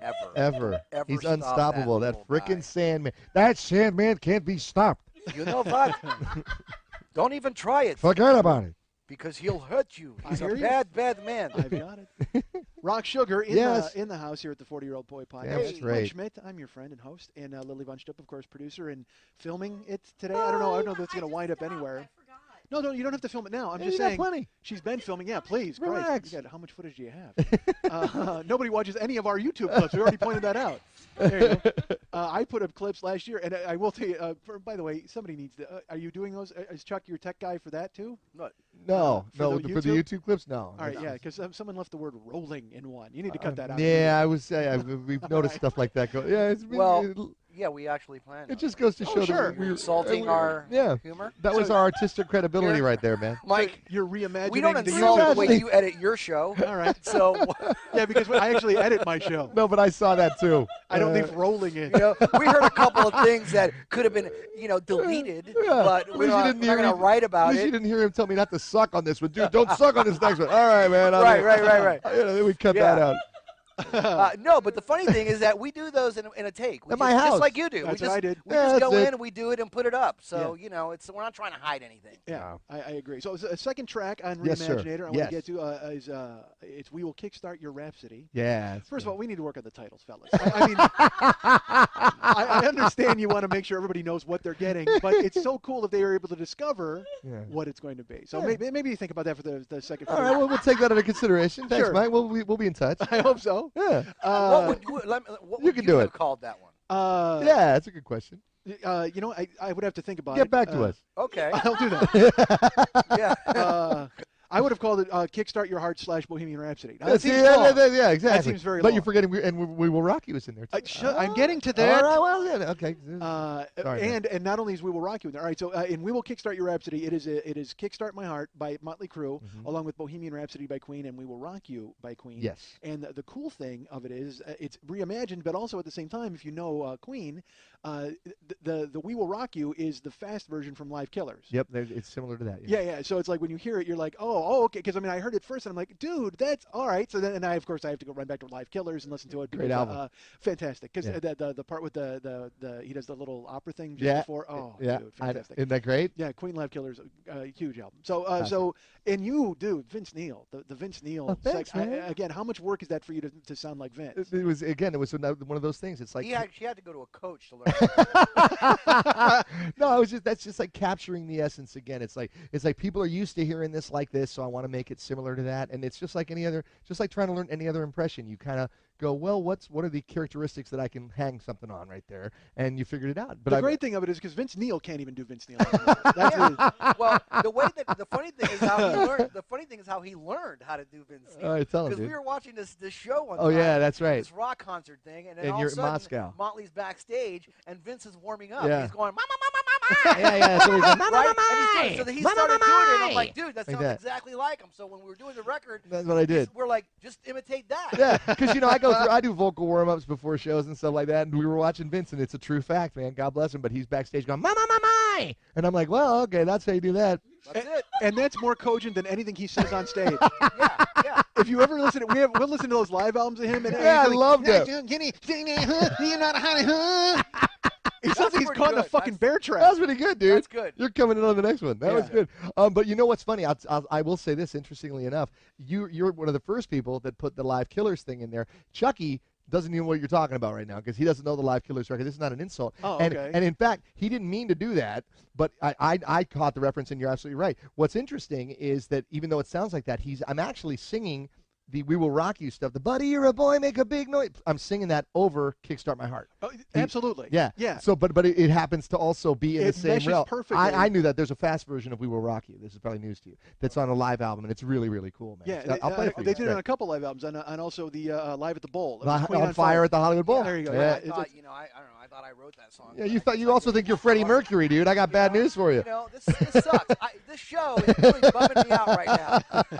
I heart you. Oh, Look, thank you, she Lily. sure does, dude. Again. Lily Look, keeps Mike. pulling, she Crying keeps now. pulling out her tits, and again, I have nothing but laptop in front of it. So I look over, I just see her lean over, and boom, and I don't get to see But any you've known her tits. for a long There's no time. tit. There's no You've tits been for her you. for- There- you've known her you don't for- get you've known her any. for a long time. That's just the way it goes. Our next song is "Crazy Girl." Which Yeah, of now course see, we, you can't figure that out from the title, right? What's we, that gonna we talked about that. It's "Crazy Train," Ozzy Osbourne, Yep. and Yeah. Jesse's Girl, Rick Mhm. Springfield. Yep. And Rick Springfield, fucking wheelhouse for me, dude. Yeah, I great am stuff. like, He's a he great is, writer, man.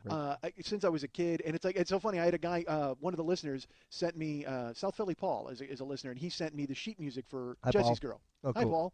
And he Hi, sent Paul. because I Hey, love Paul, it's John. Where's my money?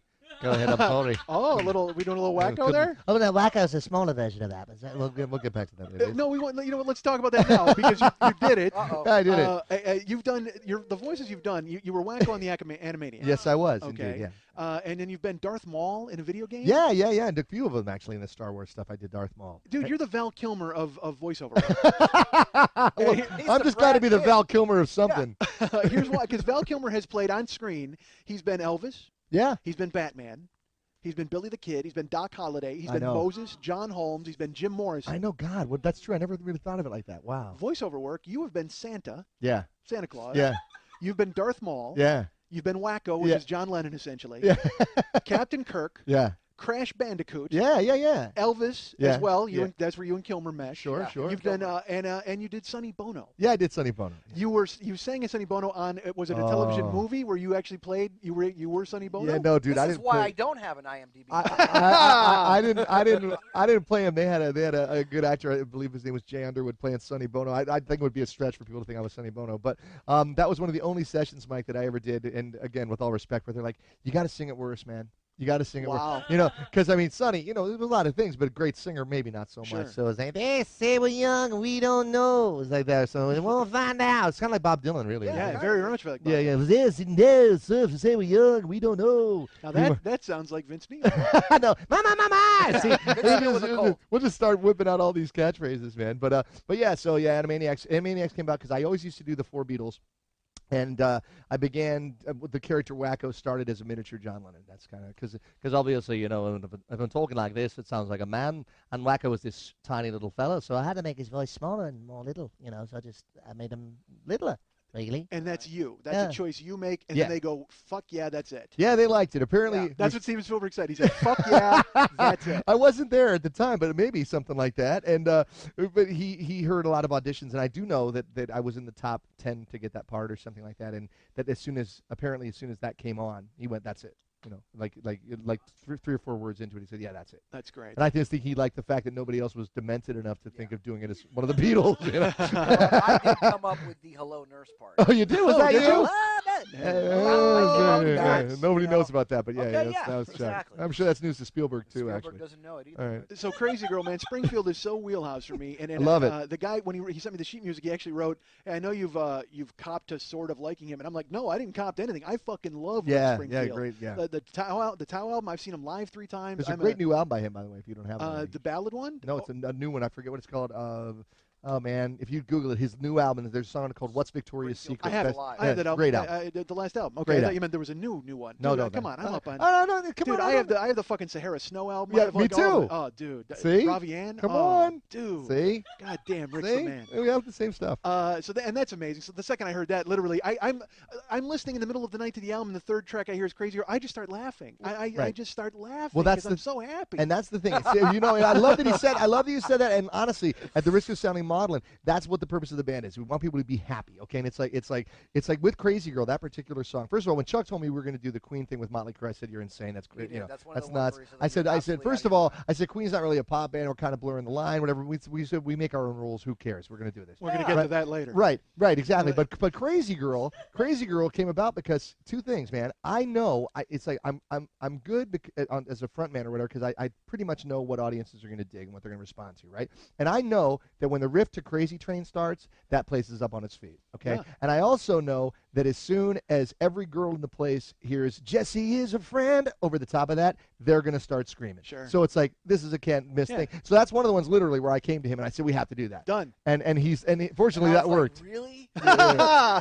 Nah, you like that one, man. No, I did. I He didn't loved want to have it. I anything to do loved with stuff like Love Shack, which yeah, was there better some off. Things where there were some things where I, you know. we You know what? kinda Okay, but good on you because I mean, Love Shack is a joke song anyway. Exactly, You know, exactly. so the second you put that in, now all of a sudden you're a drunk frat sing along, and everybody wants to go blister in the sun. I mean, it's Exactly. like fuck dude, that. dude, you're right. And you know what's funny? And I'm glad you made me think of it. Again, it's like you said something about earlier, you know, is this funny? People have asked us all the time, is this funny? Here's my hope, and actually I think it's been achieved pretty well so far, is sometimes we get the absurdity, dude. We get that it's crazy to put AC/DC and Madonna in the same song. I mean, that's nuts. But hopefully what happens is 30, 45 seconds in, you laugh and you go, oh my God, I can't believe they're doing that. And then a minute later, you're like, they're doing it really well. Yeah, that's the thing. You know? It's you might laugh and be happy, and then you just got to go, holy shit! And I'm going to get to that. There's Yeah. a song a song where there's holy shit moments all over this Oh, album. good. Thanks, man. Thanks, buddy. But and the next song is Voices. All right, so it's Yeah, Voices in the Jungle. That's the one I can't stop. In my car, it's the first song to play. Yeah. I Wow. hop to track 4 and I play that because You mean when It gets you going. illegally made a copy of our CD that one first? Well, we're going to give him a new one. Yeah, you see, yeah, Oh, you that's yourself, right. you know, That's right. yeah. Now you're That's pissing right. Lily off, dude. So No, you Lily settle loves down. me. All I right. was no like more joking areola about for you, that. dude. All right. I See. think I've loved you actually. See? We need to talk after this. Yeah, see, Thank maybe you. you guys had a thing. a while But that back. is the song that I can't stop playing. Right. Because, you know why? Because voice, you keep the sinister of Voices Carry, the vocal, and it Yeah. works well with the sinister of Welcome to the Jungle. Exactly right. And- I'm glad you caught that too, because And you're right. dude. The Axel, when you say, you know, I want to hear you scream, you're right in the wheelhouse on the voice. Thanks, man. And then you go air raid siren on the end with the Welcome to the Jungle, just the Welcome to the Jungle. Yeah. And again, the end of the song is where everything comes together. Yeah, it's because nuts. everything is in the beginning, it's all blending and working, but then at the end, Sweet you Child know- of Mine's going too. Oh, dude. Well, again, we're getting. Sorry. But that's sneaky. All right, if you want to get to that, that's in Praying for a Sweet Yeah, Weekend. yeah, we put it twice, And it's yeah. out of nowhere. Sweet Child comes sneaking in, and it's oh, dude, it's so great. Thanks, So, man. Well, the funny thing is with the Axl too, and I can teach you and your listeners a very valuable lesson as far as like imitating Axl Rose is real easy because all you got to do is bend the end of your words, right? Because like when I was singing it at first, he's like, "Dude, it's way too Axl. It sounds like you're being an Axl tribute band. You got to cut that." So I said, "Okay." So on the ends of words, all I did is like ask me a question. Say, "How do you feel, Axl?" Hey, how you doing, Axel? I feel fine. Okay, right? See, say, "What time is it?" What time is it, Axel? 8:45. Okay, it's like if you just take the ends of words. So I'm singing it, you know. I'm going. Tell me something she's thinking of to turn her away. And it's like there you go, right? You know, and it's like well there it is. It's like that wasn't the right lyric, but you get the point. It's like just doing those little things. It's like capturing the essence, man, and throwing it in the jar, and then everybody's happy. And the voice. Are you tracking yourself and doing the harmonies on these songs? No, I'm going to tell you, man. That is me at the end doing the Welcome to the Jungle thing. Chuck's doing it live, but that's my voice. But on the that. Hush Hush, the Jesus Christ. No, dude. You know what? That's why we're one of the reasons that I'm really lucky to be working with the guys I'm working with is because everybody sings great, and we could sit here if the other guys were here and singing Bohemian Rhapsody in your living room. Yeah, thanks for bringing them. Dude, I cannot tell you how disappointed I was when I found out we weren't. Oh, really? Because I didn't know we had enough headphones. We didn't probably.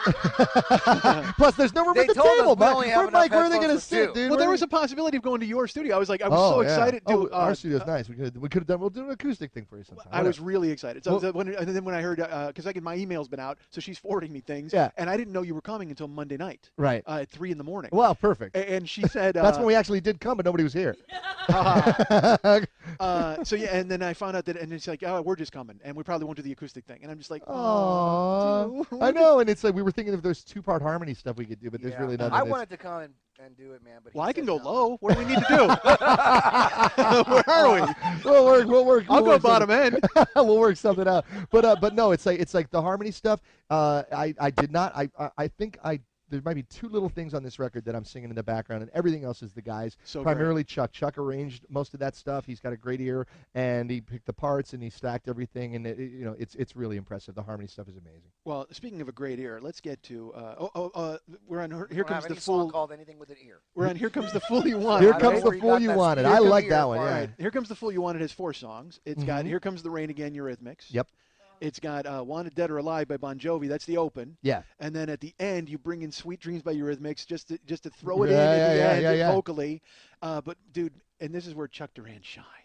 See that? Here you go again. The opening of the song is Wanted Dead or Alive. So you Yes. guys are all familiar with that, and it's got the little the very clean picking guitar. The Yeah. ding ding ding ding ding ding. And then it plays about 45 seconds, and then right at the 50-second mark, when he kicks in with the vocal, it goes into Nobody's Fool by Cinderella. Yeah, exactly. Wow. And Very it is good. so It does? seamless. Yeah. Isn't that cool? But it's not even because again it could overlap. You could do all that, but it's seamless. It goes right from the picking of Wanted Dead or Alive into the Nobody's Fool. And Yeah. Jesus, I can't explain. I have goosebumps now talking about it Yeah. because the transition on it. How does that happen, Chuck? How do you just go? This match is done because then Nobody's Fool.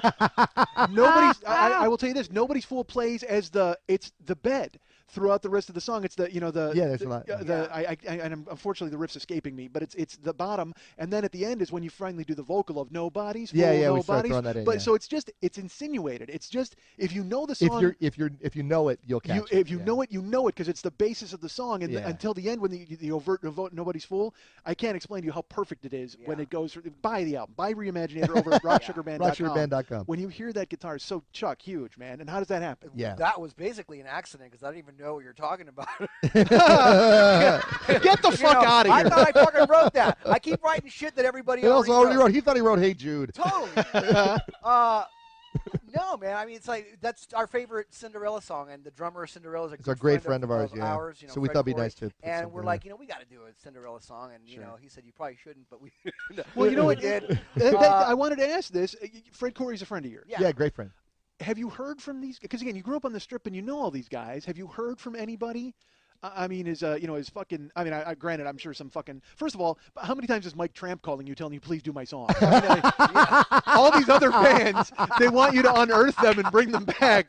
It's like, hi, this is Mark Slaughter. Could you possibly do anything with Up All Night? He's my great friend too, and we might do that on the That's next very one. funny, man. But no, you know, man, that's They- really funny that you say that. They're like, pump some life into my fucking career. I'm Mike Tramp. right. I'm actually touring with like Mike Tramp's White Lion. I've had to rename the band with my name in the title. Oh God, Mike Tramp. Oh no, we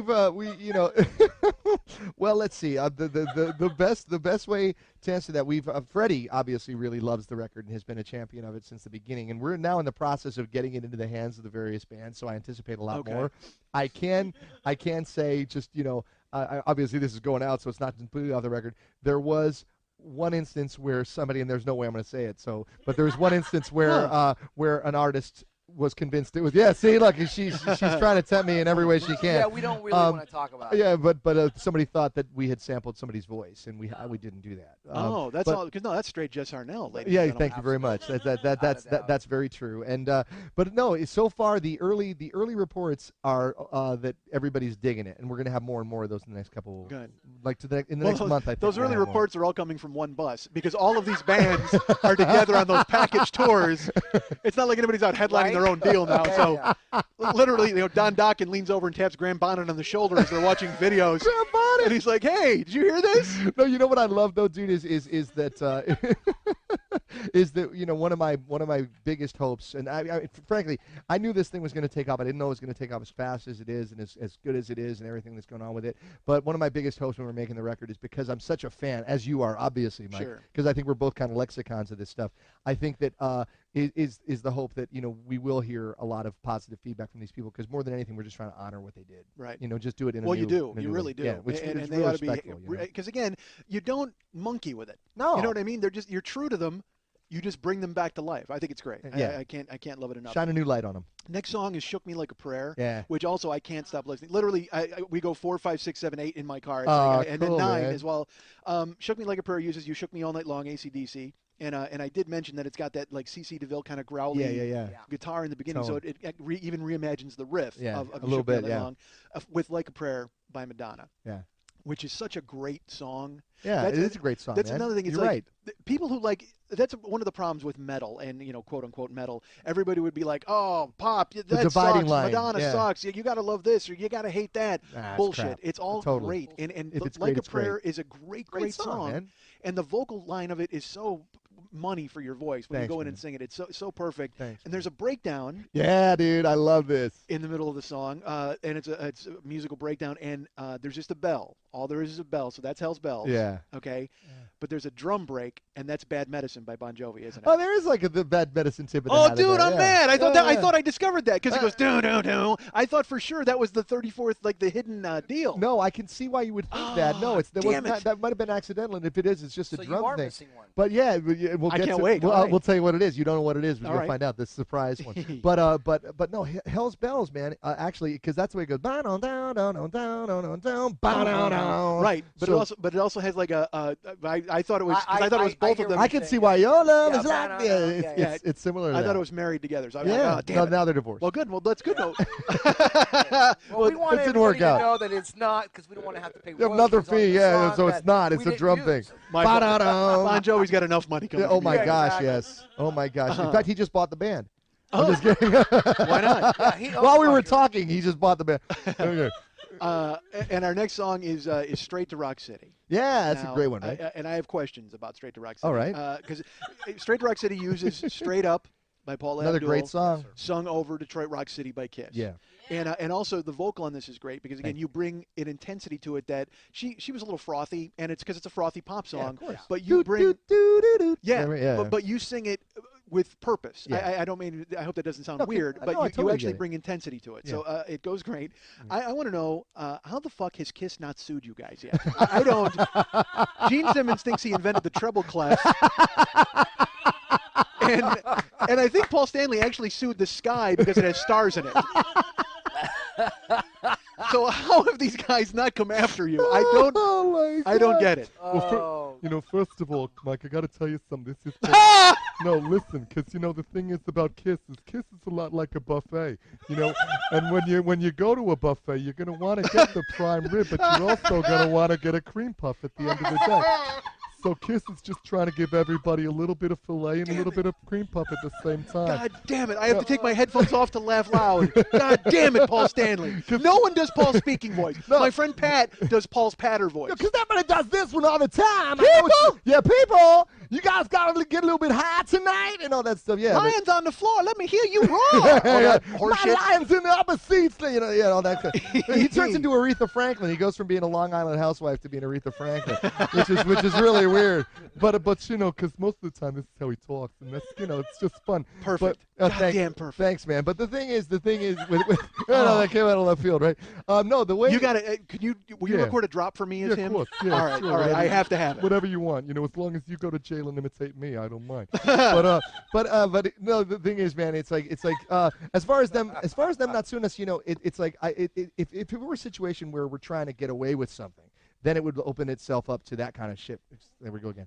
But we're not. We went through all the right channels, and we're the clearances and administrative rights and paying in advance and royalties and all that. We were out of pocket like so much money before we even sold one record because of that. So we're trying to do everything by the books, and I would really hope honestly that if any of these cats from Paul and Gene on down the line heard this stuff, that first of all they'd be pleased because a lot of people are getting re-exposed to these things again. Not that they're already not exposed to them, but also that it was done respectfully. And also, lastly, if I always say about this, man, it's like when people give me a lot of credit or give us a lot of credit for whatever, I say, you know what it is, man, it's a great idea. I happen to basically get the genesis of the idea, and then unfortunately I had a partner who could actually make it happen in Chuck, but it's a great idea, and anybody who did it, I'd be like, that's the greatest freaking idea ever. If you came to me, and I just met you, and you came up and said, hey, man, I got this band. I guess what we're going to do, we're going to take 80s metal and sing 80s pop over it, and we're going to try to capture the essence of both and do a whole new thing and make it sound contemporary. I'd be like, that's the best idea I've ever heard. And we're doing something new that's never been done before. What's that? We're actually paying the artist. Yeah, that's true, too, yeah. You know what I mean? So I mean, you're that's not trying to get over. So at the end of the Totally. day, Kiss I needs mean, some it- money, so we're hoping to get some Oh, checks. Kiss does need the money. Don't kid yourself. Because we're on a farewell tour. We started in 1982, and we're still going. It's great. That's beautiful. Big crowds. The combination is so good. Thanks, man. It works, right? Isn't that weird? Who And would have thought? Kiss, Guns N' Roses, wheelhouse for me, Springfield. But I'll ask. I have to ask. Why no Van Halen? Oh, do you know what? That's a good question. Because that is my band. Come on. Me too. Okay. How can you Yeah? not? Me too. Oh, that's my what band. got him playing guitar, man. Yeah. And that's how Gorgeous. we started working together was through Van Halen. But I'll tell you that story another time. What happened with with No Van Halen? Well, first of all, the Kiss thing, I should tell you, I was always a Kiss freak, and I just loved him so much. And I said we have to do a Kiss thing. And Detroit Rock City is his favorite too. And he goes, well, if we did it, I want to do Detroit Rock City. And so I'm thinking, get up, get down, get up, get out, straight up. Done. I go straight up, Done. straight up, do straight up to it. You're like, And- done. Yeah, Write it yeah, out, Chuck. exactly, dude. The funny thing is that Jesse would call me up in the middle of the night, Yeah. and he would put songs together that just the titles were the same. But You know, is there anything like- better? Like Heaven and Heaven or something like that, Yeah, which, right. which incidentally is the only one that had the same title that worked. All the other ones were like, dude, it doesn't I'd be- work. I'd be I've well tried for fortunate. hours now. Well, it These shows. are not going to work. It shows in the titles. Yeah. Here comes the fool you wanted. Nicely Yeah, done. otherwise you'd have, I'm gonna Welcome need to the more Jungle, conjunctions. Welcome to the Jungle. I'm going to need more conjunctions in your titles. All right, we'll work on it, man. I promise.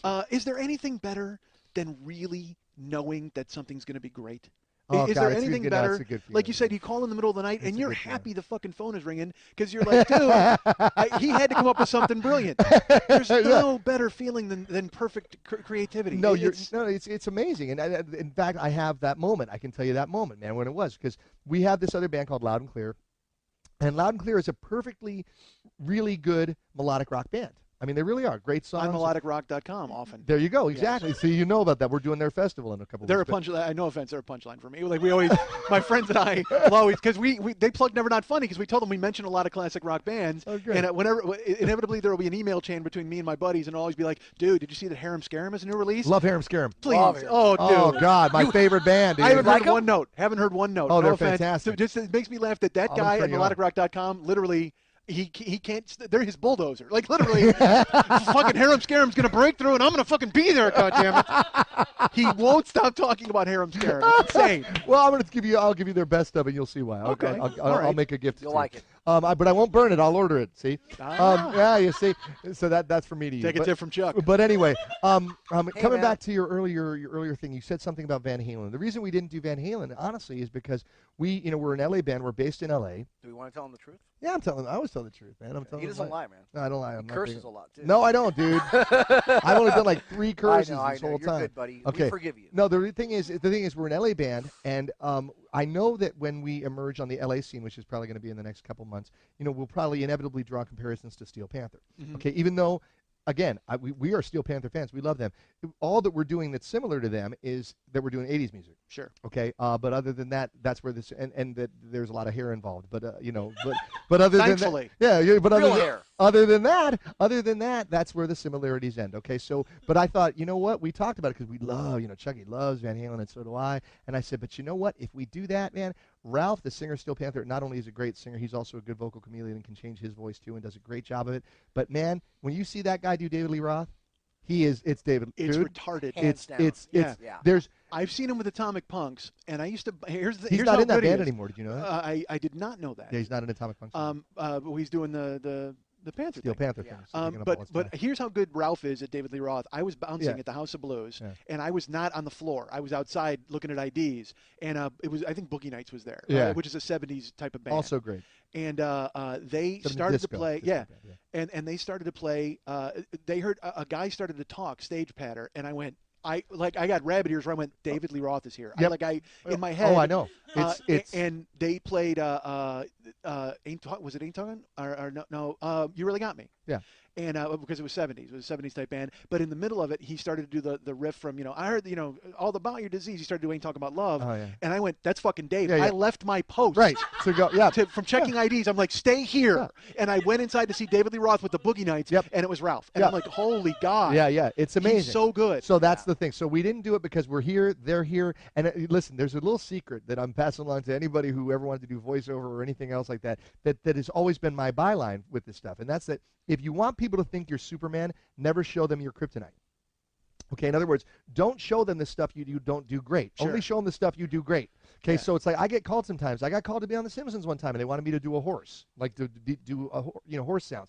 And I can kind of Now, do is that because of the hair, the mane? No, they Oh, just okay. figured I did some other animal stuff. Yeah, He looks like an no. animal. That's what they said, so you're he in. could probably do animal stuff. Yeah, it's that exactly. See, thank you, Lily. Oh. Thank you very much. She's Lily very goes- observant. she went right to but Jessica. no, yeah. See, and but who can argue? But the point is that I it would have been great, a great offer and everything like that. I said, you know what?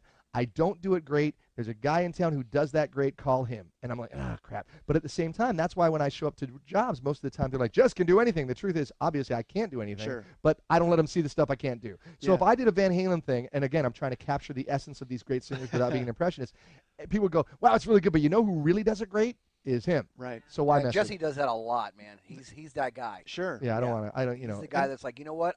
Get this guy. There's I a got the perfect correlation too to what you're saying, in that they never let them see how good the thing you do. Never let them know how easy it is to do the thing you do well. Yeah, that's true too. Act Never. like it's harder than it. You have to act like it's the hardest fucking thing in the world, because we would do that when we would write scripts. I worked on a show, and we would have to write. We had to write. They wanted 2 scripts a week, and then they came in and they wanted a third. TV show or it radio? was a show called, you know what, you do America's Funniest Home Videos. You Yes, were the I do. voice I'm for the that. announcer. Yeah. I wrote for Funniest Pets and People. Oh God. And the other Animaniac, whoever was the Rob did the voiceover for our show. Yeah. So I like it. Wow. There's 6 This is degrees, weird. man. That's a tenuous thing I have with you. And also, here's another weird Yeah. connection I have with you. My wife and I love the movie Mother, Oh God. and I love the version of Mrs. Robinson in there. Thanks, man. That's you. It sure is. I had no fucking idea it was you. I have a great- because I love the song, and I'm a love Simon and Garfunkel.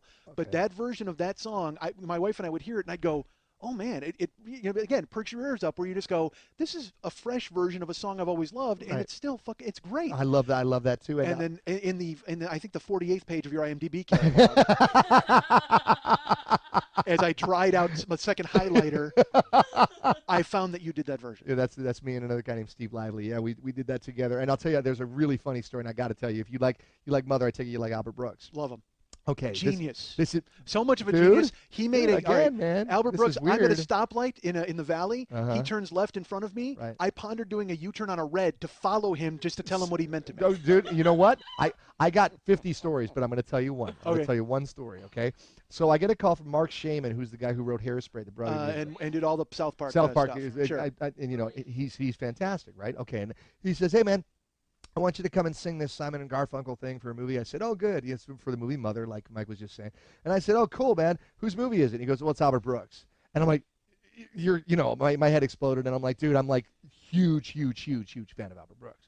And he said, really? I said, yeah. And I said, I actually do an impression of him, right? So I did the impression for Mark. And Mark goes, oh my God, that's great. You got to do it for Albert. I said, okay. So I go down to the studio the next day, and I walk in, and there's Albert, right? And he's sitting behind the mixing desk, and he looks forlorn. He has his lower lip kind of powdered out, like like that. You guys can't see it, but it does, And he's sitting there, and he doesn't look very happy, and he's kind of slouched down in his seat. And Mark brings me over. And he goes, hey, Albert. He goes, this is Jess. He's going to be singing on the song, for Mrs. Robinson. And I said, hi, man. It's so great to meet you. And he goes, hello. It's nice to see you. And I go, I have to tell you something, man. I said, Defending Your Life is honestly one of my top 5 movies of all time ever. Oh, great. And he looks at me and he goes, great. You're the guy. right? And I go, and I'm like, wow. And Mark goes, do it for him, right in my ear. And I go, no, I couldn't do that. Well, as soon as I said no, I couldn't do it, he became a different person. Okay, his back shot straight up, and he got really intense. And he looked at me, he goes, what is it? He goes, you do something? What do you do? Right? And I go, it's just this stupid little thing. He goes, listen, I can't be left out of anything. I have to know. Seriously, he was really intent. He goes, I have to know what it is. What do you do? Like an impression? And I go, yeah. And he goes, who's it of? And I go, well, I imitate you, kind of. And he goes, you do an impression of me? And I said, he goes, let me hear you. Right? So I said some stuff from Lost in America or whatever, and everybody's laughing, and he's just staring at me, okay? And after like 6 seconds of staring at me, he looks at everybody else in the room, and he goes, is that good? Is that how I sound? Right? So I'm thinking, it's exactly what I want him to be, right? So he goes, that's what I sound like? And they're like, yeah. He goes, okay, good. He goes, let's sing. I feel good. I'm energized. Let's do this. Come on. Right? So I go in there, and we start singing. And every time somebody new came in the booth, I kid you not, no matter where we were in the song, he hit the stop button, and he pressed the talk back, and he goes, say something like me. And I'd say something, and I'd see him through the glass going, is it good? Do you like it? Because that's what he does, right? So I'm like, I'm in heaven now, Sure. right? So we finished the song up, and they told me before it started, they said we wanted to sound just like Simon and Garfunkel. And I said, well, you're going to be cool legally and all that stuff, because I know all of that stuff. And they said, yeah, we got, Paul Simon gave it his okay. And so we finish it up, right? And it sounded a lot. If you see the movie, it sounds a lot like Simon and Garfunkel. So, but just different enough to where you go, hey, wait. That's new. Yeah. So he walks over to me. This is my Albert Brooks favorite moment. I have several more, but this is my favorite one. He walks over to me and he goes, you know something? He said, I think this was good. and I go, you do? And he goes, do you know why? And I said, no, why? And he goes, I think it's good because it sounds like the record, but it doesn't sound so much like the record that I'm going to have any legal problems, right? He goes, there's not going to be a lawyer calling me or sending me a letter. And I go, actually, man, I'll be honest with you, it sounds a lot like the record. I thought that's what you wanted. I thought you wanted it to sound like the record. He goes, yeah. He goes, it really does sound like it, doesn't it? Right? And I go, yeah. He goes, it sounds exactly like it. And I go, he totally changed the opinion. And I said, yeah, it kind of does. And dude, I kid you not, he thought about it for a minute, and he looked at me and he goes, well, I tell you what. He goes, if I get arrested, you can go to prison and imitate me. Which was like, I literally for 45 minutes, man, I was in an Albert Brooks movie because he is that guy. That's who he is. That's terrific. So I love that you love him too, because I'm the official voice match for him for Disney for all the Finding Nemo stuff. So, so I see him sometimes. He's like, you're still doing me? I said, yeah. He goes, that's good. Somebody's got to do it. I said, yeah. Yeah. Cool. All right. Yeah, we're getting okay. Well, Lily's waving something. I don't know what it might be on fire. I don't even know. How do we spin into that? I don't know. We IMDb. We went IMDb because we were talking Kiss, and then we'll go to the Van Halen. We'll talk about Ralph, how great Ralph does from Steel Panther with his. So that's why I didn't want to do it, because it's like it might be good, but it wouldn't be great, and you already got somebody who does it great. So sure, exactly. Praying for a Sweet Weekend. Yeah, Chucky's singing lead on that. Did you know that? That is Chucky. You go put that on IMDb. That's Chuck Duran singing lead, ladies and gentlemen. He's a great singer. That's fantastic. On Praying for a Sweet Weekend. Now that uses "Living on a Prayer" by Bon Jovi. Yep. It uses "Working for the Weekend" by Loverboy. Yep. And then a very sneaky appearance of the riff of "Sweet Child of Mine," which Slash says is a joke riff that he was just moving around, fucking around in a. They called it like a carnival thing or something in there. Calliope. Yeah. In the book I just finished the unauthorized. I know you did. You like that book a lot. You like that book, the Aerosmith story, sure. I believe. Right? Every page. And you're singing lead on that? Yeah. That's cool. How much? So you do the harmonies and stuff. Are you? I mean, you're very good on that song. Is that something you want to do, or you just defer to Jess, or do you sing on the Loud and Clear stuff too? Well, I mean, yeah. I mean, on the Loud and Clear, on every record we've ever done, I've always he makes me sing. Because it's kind of harmony metal. Well, because Jesse's always like, dude, you're such a great singer. You need to sing. You need to sing. You need to sing. And I'm like, all right, whatever. My goal is for me only to sing one song, and everybody else can sing all that. I mean, I would love to be able to. I do that with my friend Max. I tell Max, I go, dude, you sing so great. Do a bunch of drops where you sing. And so then it covers time where I don't have to fucking talk. Exactly, man. I can go off stage and chill and hang out, and he can go on. I'm sorry, man. I interrupted. So, he makes me sing. So on this record, he was like, dude, you got to sing a song. There's no way that you're not going to sing a song. Sure. And I'm like, really? And he's like, yeah. So I had to put something together that I could sing and, make myself shine a little bit. And you did, bro. This ain't on IMDb, but I'm also there's a show. It's called it's a Disney on Disney XD called I'm in the Band, and I'm the singer on that show. He does Oh, the great. singing So, for this yeah, guy yeah. who's playing the singer. So it's Exactly. Chuck's voice. I mean, I've heard my voice coming out of people's mouths all the time because I've done that before, but he's never done it. It's a trip, isn't it? It's a when you see some dude total trip, and his like, mouth, it's moving trying and it's to, your voice. You know, but he's like really. But anyway, He's reimagining. Yeah. He's reimagining. He's reimagining Chuck Duran. Chuck Duran, Yeah, dude. He's like exactly. a tribute band to you. Exactly. So like How these weird is days, that? I'm freaking singing like a lot, man. Because Yeah. I mean, in this band, in this Oh, rock it's- sugar band, it's like Sure. It's from vocals. beginning to end, I'm Yeah. playing guitar, hitting buttons, and singing like constantly. Well, Loud and Clear is kind of a harmony metal type of Yeah. band anyway, so Very you're, much. you're used to doing it. I'm used to it. But on this one, I mean, Jesus Christ, Yeah, any this is out of pop from the control. '80s and then the metal from the '80s. Forget you've got to. They have to use you, or you can't do everything. No, and that's why it's so cool because seriously, it's like Chuck. Johnny, actually, our bass player, has a real good voice too. In terms of, I mean, he would be able to sing lead as well. But Chucky is just a real good singer, man. And it's like to me, I always loved the Beatles because I was like, this is so great. Oh, who's singing this one? Oh, that's George. Oh, here they're giving Ringo his song. Here's Ringo's song. And I always thought that's just cool because it's like different flavors of ice cream, and it's like it gives me an excuse to go off stage and change my pants. And plus, we have something. We're not going to talk about it probably, but we have For various visually, we have something very, very cool planned for when we actually go into that segment of Cool. the show. We're not even going to talk about it. That's another show. Climb Yeah. it up. Climb it up. Keep it quiet. Oh, People yeah, need it's to, funny, dude. Yeah, they want to learn Yeah, something. come to the show. Heaven and Heaven is next. Yes. The requisite ballad. You Yeah. have to have a Have ballad. to have a on the lighter 80s. a lighter song. Of course bro. you do. Yeah, come on. And this uses Heaven by Brian Adams Mhm. and Heaven by Warrant. Yep. And it's too perfect. I mean, again, the music it's just the way Isn't it it weird? goes together, and it's the vocal, and then it chimes in. Again, folks, get the album, get Reimaginator by Rock Sugar Band. Yeah. I can't talk enough about it. There's a lot Seriously. going on. And that's the ballad song, so I can imagine what that's going to be like live. Yeah, that'll work out well. That's going to be great. And then after that, the next track is Hey, we're all gonna get laid. Hey everybody, Hey, I tell you, we're okay, you know. two of those naked lady cheese. It looks good on you, though, you know. Breaking the Love is the next song. Yeah, Breaking the Love. which, This one bothered you. This violates the code. I know, man. I heard about it. This violates your Band Funny. You came up with Band Funny, That and then funny, shit and then on we it. didn't live on. We didn't live by the sword and die by the sword. Breaking the Love uses 10cc, which violates the 80s theme. That's Yep. the thing. It's a song from 1975. It's a song I'm Not in Love, which is a great song. Great song. And then also Breaking the Law by Judas Priest, which just barely squeaked 1980, in. right? 1980. We squeaked by it. And so then this is when you just went, well, fuck it, we can do whatever we want, right? Chucky You- did. And Okay. I want you to know, Well, by the way. no, I- because- no, no, Okay, go no. ahead. I'll just say this, Okay, and go then you ahead. can do it. Okay, go ahead. You got it. Go ahead. Yeah, I'm gonna tell a story, and then you Yeah, gonna you tell a talk, story. 'cause I'm on top first. Go ahead. What happened was he came to me and he said, "We got to do this. I'm Not in Love," because he loves that song, and I like this song too. It's a great song. I'm like, dude, Fantastic. it's 75, and I said, "What is this? A fictional little girl doing with this record?" He said, "Bro, it's so good, it doesn't matter. It doesn't matter." And I said, oh, "Okay, whatever." No, tell them what I said. I said, well, maybe it was her mom's. Yeah, he said it belonged to her mom. Well, we also decided. Hold on. I love the fact that you had to come up with shitty backstory for your shitty backstory. Listen, if we're gonna have this crazy fucking story that people are like, It is was that her really, mom's record. happen? You know, Yeah. it's like, come Oh, yeah. on. Oh, God, no. The first comment, I got to just say this to you guys. No, seriously, man. I mean, and God bless you wherever you are.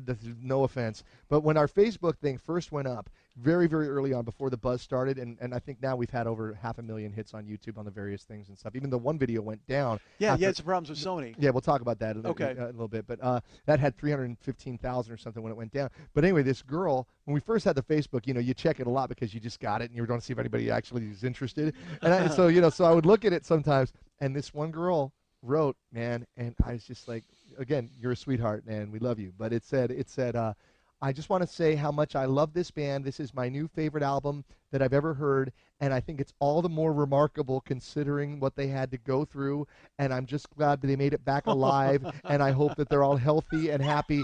And she was so sincere, man, in readjusting to life. I know that can probably be very difficult, and I'm just going, oh my God, man! Yeah, but exactly. that's like yes, and the people on Desperate Housewives actually live in that same neighborhood and call each other by those names. And- Yeah. I wish I had that problem, though, because I'll tell a story about punching a guy in the cock, and then everybody's like, well, that didn't happen. Well, sadly, Yeah. it did. Actually, that did happen. Yeah, I can't even That was go. me. And see, now we're all nice to each other. We're friends. My man. shitty backstory Yeah. is real.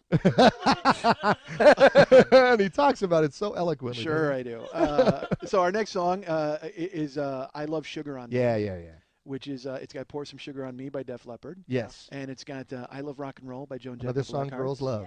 And that, again, I'm thinking I've missed the other song because I We'll get to it. We'll You see- get to it. All Oh, yeah, good. you'll get to it. All right, Yeah, because yeah. there's only 2 tracks left on the album. Yeah, there are. I love Sugar Man. Um, What's great about that is that honestly, there were a couple of tunes. Well, first of all, you're Joe Elliott, fucking dude. Oh. The opening, love it like a bomb, Yeah, a bomb. yeah. It sounds exactly like the song. I mean, Thanks, literally, man. Yeah. right from the jump. Thanks again. And I have to go back to. I'm sorry, real quick. On Yeah. was it?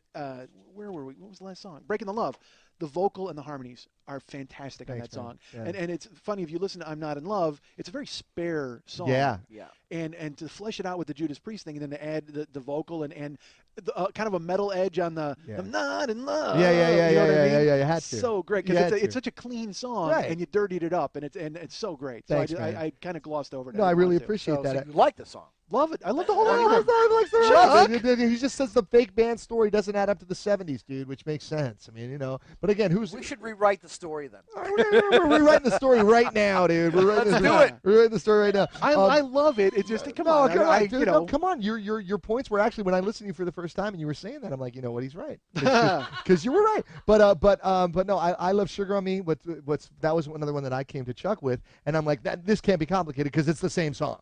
Right. I said they're basically, saw her standing there by the, love it like a bomb, baby, come and get it on. I mean, it's like these are really, really similar. Man. Yeah. I mean, obviously, no disrespect to the writers, but I'm like, they should fit right in the pocket, and they fortunately do. And I know That's that great. live, that's going to go over really, really good. Well, it's funny because Loverboy's a band like that. When you had the praying for the Sweet weekend, Weekend, yeah. their songs are very Kiss type, like loving every minute of it. Very Yeah. much. Gong, Yeah, gong. yeah, Like a yeah, third. yeah. It sounds like You know? pirates would sing it. I You know, what you're I mean? right. Just these jolly guys with a jug of grog, and then they're Do you know what's funny about that? You really want to get technical on your rock lexicon stuff? I think that particular song was co-written by Mutt Lange.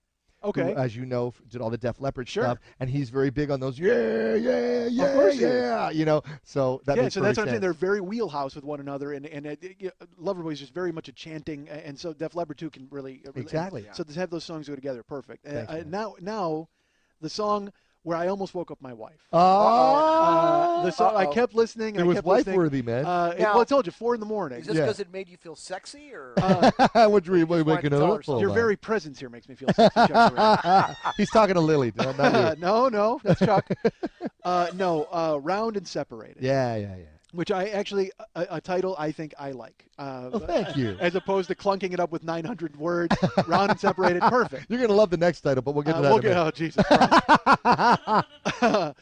which features Round and Round by Rat. Yes. And the opening is very distinctive of Round and Round by Rat, and that's the opening of when you hear the snippet. It's so great because it's the music for Rat and you're playing, and then there's the break. Yeah, and it's everything that kind of ethereal, just that keyboard. Yeah. And here we stand. Yeah. Which is Separate Ways by Journey, which is the first show I ever did of this. You guys are familiar, but the You first, alluded to it, but your wife accosted we Steve met Perry. Steve Perry, and I bought him lunch. Oh, nice. bottom lunch? We bought it. We went to Louisa's Trattoria in the Valley. I and own, I'm this sitting- is Paul Stanley. I own Louisa's Victoria, and I also own Steve Perry. But He would go- never own Louisa's because he can't pronounce the S's. That's true. Yeah. He would name it something completely different. Yeah, you're right. I'd stick to something like Burger King. Or something. Go ahead. So I was sitting there with my wife, and Steve Perry walked in with a guy, and I am a Journey guy from Yeah, way sure. way back. How can you and, not? And particularly him, his voice. I mean, Oh, just yeah. there's like in Girl Can't Help It. I mean, there are vocal breaks where you hear it and you want to scream. Oh, he's so the man. good. He's the man. He's so good. Yeah. And so what happened was it wound up my wife and I go, I'm buying him lunch. I'm not going to tell him. So I made the waitress come over, Nice. and again she brought over his check, and she goes, I can't do that, and she left. Then she came back. She goes, you know what? I can do that. So I gave my credit card. I bought his lunch, and I made her tell them. And then Steve Perry came to us Nice. and met me and my wife. Aw. And then my wife, as we were talking to him, my wife reached up and there was something in his hair, like lint or something. She actually reached into his hair and grabbed and like touched his head. And he zigged when she zagged, so she wound up kind of hitting him in the head to grab the gun. It was the crazy, because we were talking about The Sopranos, and he was really friendly. He's the friendliest guy. He talked to us for 10 minutes. Wow. And then my wife goes, oh, hold on. And she touched his arm, and then she reached into his hair. She touched his hair.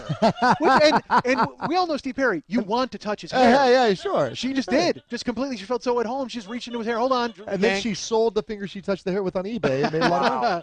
So I love Steve Perry, and Yeah, when sure. you hit, because again you're right there, you're in his neighborhood, Thanks, and then the line, the Here We Stand, I went, come on, and I almost woke Karen up to go, you Aw. have to hear this. And Thanks, I wound up having to wait another hour and a half for her to get to go to work. And then, of course, they're never as excited as you are. You know, she's sitting there, Oh, yeah, you that's know, good. she's wearing like a dress shirt and bottomless making coffee, and I'm, you know, it's sexy, but I'm like, listen to this. Oh my God, listen to this. It's like Rat and Journey. And she's like, I hate Rat, I hate Journey, and quite frankly, I hate you at this point. Leave me alone. But I kept playing it and playing it. But dude, Separate Ways, I just, it is fantastic, and the blend on it is so good. And the blending of the solos, there you go. He caught that, dude. See, that was all Chuck. The yeah. blending on the solos of from Round and Round into the Separate Ways solo. Oh my God, dude, it's so fantastic. So really, Chuck, huge Yeah, again. see, you know, see, Chucky. Yeah. I can't. So again, I'm gushing, but people, please buy it because Yeah. again, this is all wheelhouse. Literally, I said this. It's like someone found 13-year-old me. And went, dude, in 5 years, you're going to love something, and then we're going to make it better. Because I love cover tunes, I love mashups, and then I love all of this music. Yeah. And to bring it all together and bring it all home, dude, fantastic. And again, in a quality way. That's the not deal. in a jokey, not in then a it'd be making just fun lame. of. Sure, Right. it's heartfelt, and it's a tribute to all of it. And You're it's absolutely right. So, but Including on that song, that song in particular, I'm proudest, I think, of my own stuff of that song because, you know, I'm such a Steve Perry fan, and I love Steve Perry stuff so much. And when I did that vocal, I remember thinking, well, I did Sandman first, right? Okay. Don't Stop the Sandman. And I thought, well, I changed a couple of little things in there from the Don't Stop Believing that we all know and love. But on the Round and Separated one, I said, I'm going to change some stuff up. You know, I mean, I want to keep things the same initially, but then maybe in the second verse and the end, I'm going to take off and do some different things. And I did that, and it just makes me feel really proud because it's like, here's a guy who was my hero, and I actually felt like, wow, I did something that maybe he'd like, you know, and it's like if he heard it, and I hope that if he ever hears it, he would. Well, we're going to play it. I'm gonna Oh, play, cool, man. So right now we're going to Good. play Round and Separated. It's Separate Ways by Journey, Round and Round by Rat, and listen to the solos. You'll Yeah. hear the solos. The blending of it is fantastic. And that, ladies and gentlemen, that's classic Chuck Duran Indeed, that is Chuck Classic Duran. Chuck That's Chuck Duran, Sugar. Classic Jess Harnell. and Yeah. classic Rock Sugar. Yeah. Round and Woo. Separated. Go.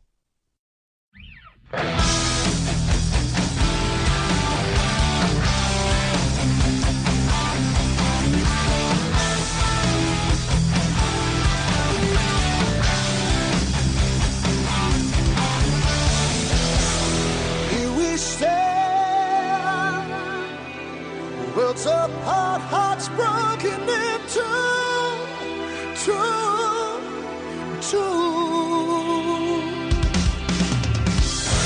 Sleepless nights, losing ground, I'm reaching for you.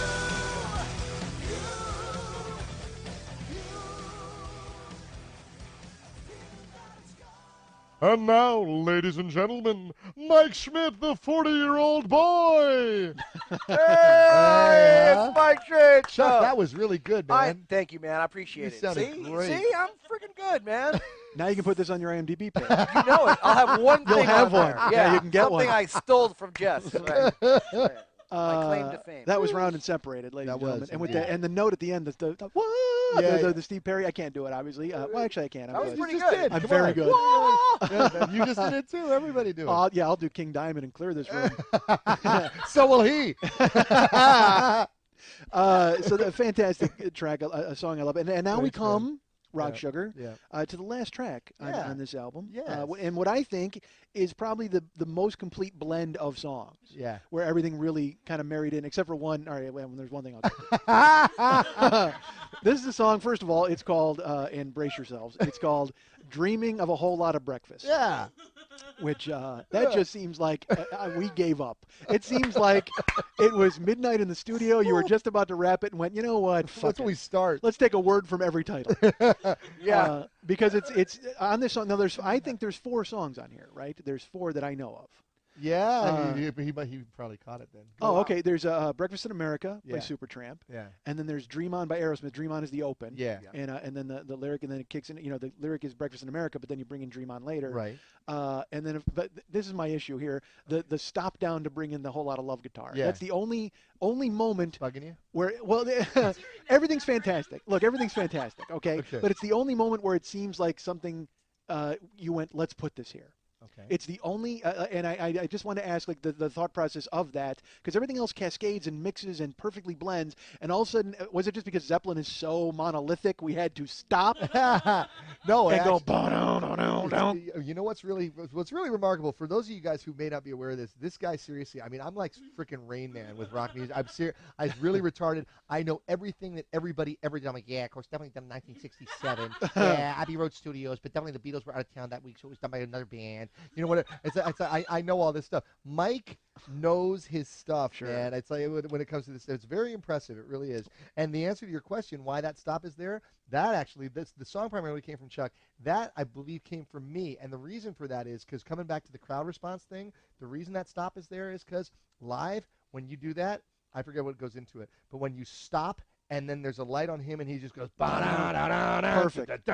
Yeah. See, Lily just got up and took her clothes off while I was talking about it. So obviously, She would've had to put them on now first. she's More tits. Right now, she's fanning herself. See, because Mike, that right there. That's one of those moments that's just like engineered to provoke a response. And I guarantee you that live in the dark with the lights, and then the light hits him, and he does that. It'll go crazy. It's gonna go Yeah, nuts. it is. But it is the first moment where I went, where it literally it just happens. Sure. Instead of everything just kind of, instead of you coming upon things, Right. that one is very in your face. Yeah. And then the Stairway solo. There you go. All right, so good. See, I most didn't- people do not catch that. It's got the solo for Stairway to Heaven in this song. That so was all Chuck, And yeah. that's is it you, Chuck? That was his idea. and Fantastic, yeah, dude. yeah. And because it's not oppressive. Again, it's if you know it, you know it. Again, Right. with, like a lot of the stuff on this album. Right. If you don't know it, it's just going to go by. Right, but if you Did know you it, catch it right away? oh or- fuck yeah, dude. Okay. Yeah. But I will tell you I- this. You don't I have to get absolutely- fucking mad at me. I Mike don't know. just hit Chuck in the balls. You don't have to yell at me now. The Just only kidding. the one thing that did fool me is when we talked about shook a prayer. Again the titles, guys. It's so funny, but shook me like a prayer. Yeah. Because it did sound so much like Poison. Yeah. I thought it was nothing but a good time. So the first, because you're in that mode where you're trying to guess. So when I first started to hear it, like I didn't pick the riff up right away, and I was like, well, that's nothing but a good time, right? And then once the Yeah. and then when it kicks in, you go, oh, okay, I'm back on that. Yeah. But I think this is the most complete song. I hope Cece, next record we got to do something. Yes. Cece. You Oh, know, no, we are. dude. No, we got to send him some money and tell him we're going to do a song. He's going to be so excited. Go Dude, ahead. my favorite moment of CC DeVille is choose one. well, we saw him. We went and saw the package tour a few times, my buddy Pat and I.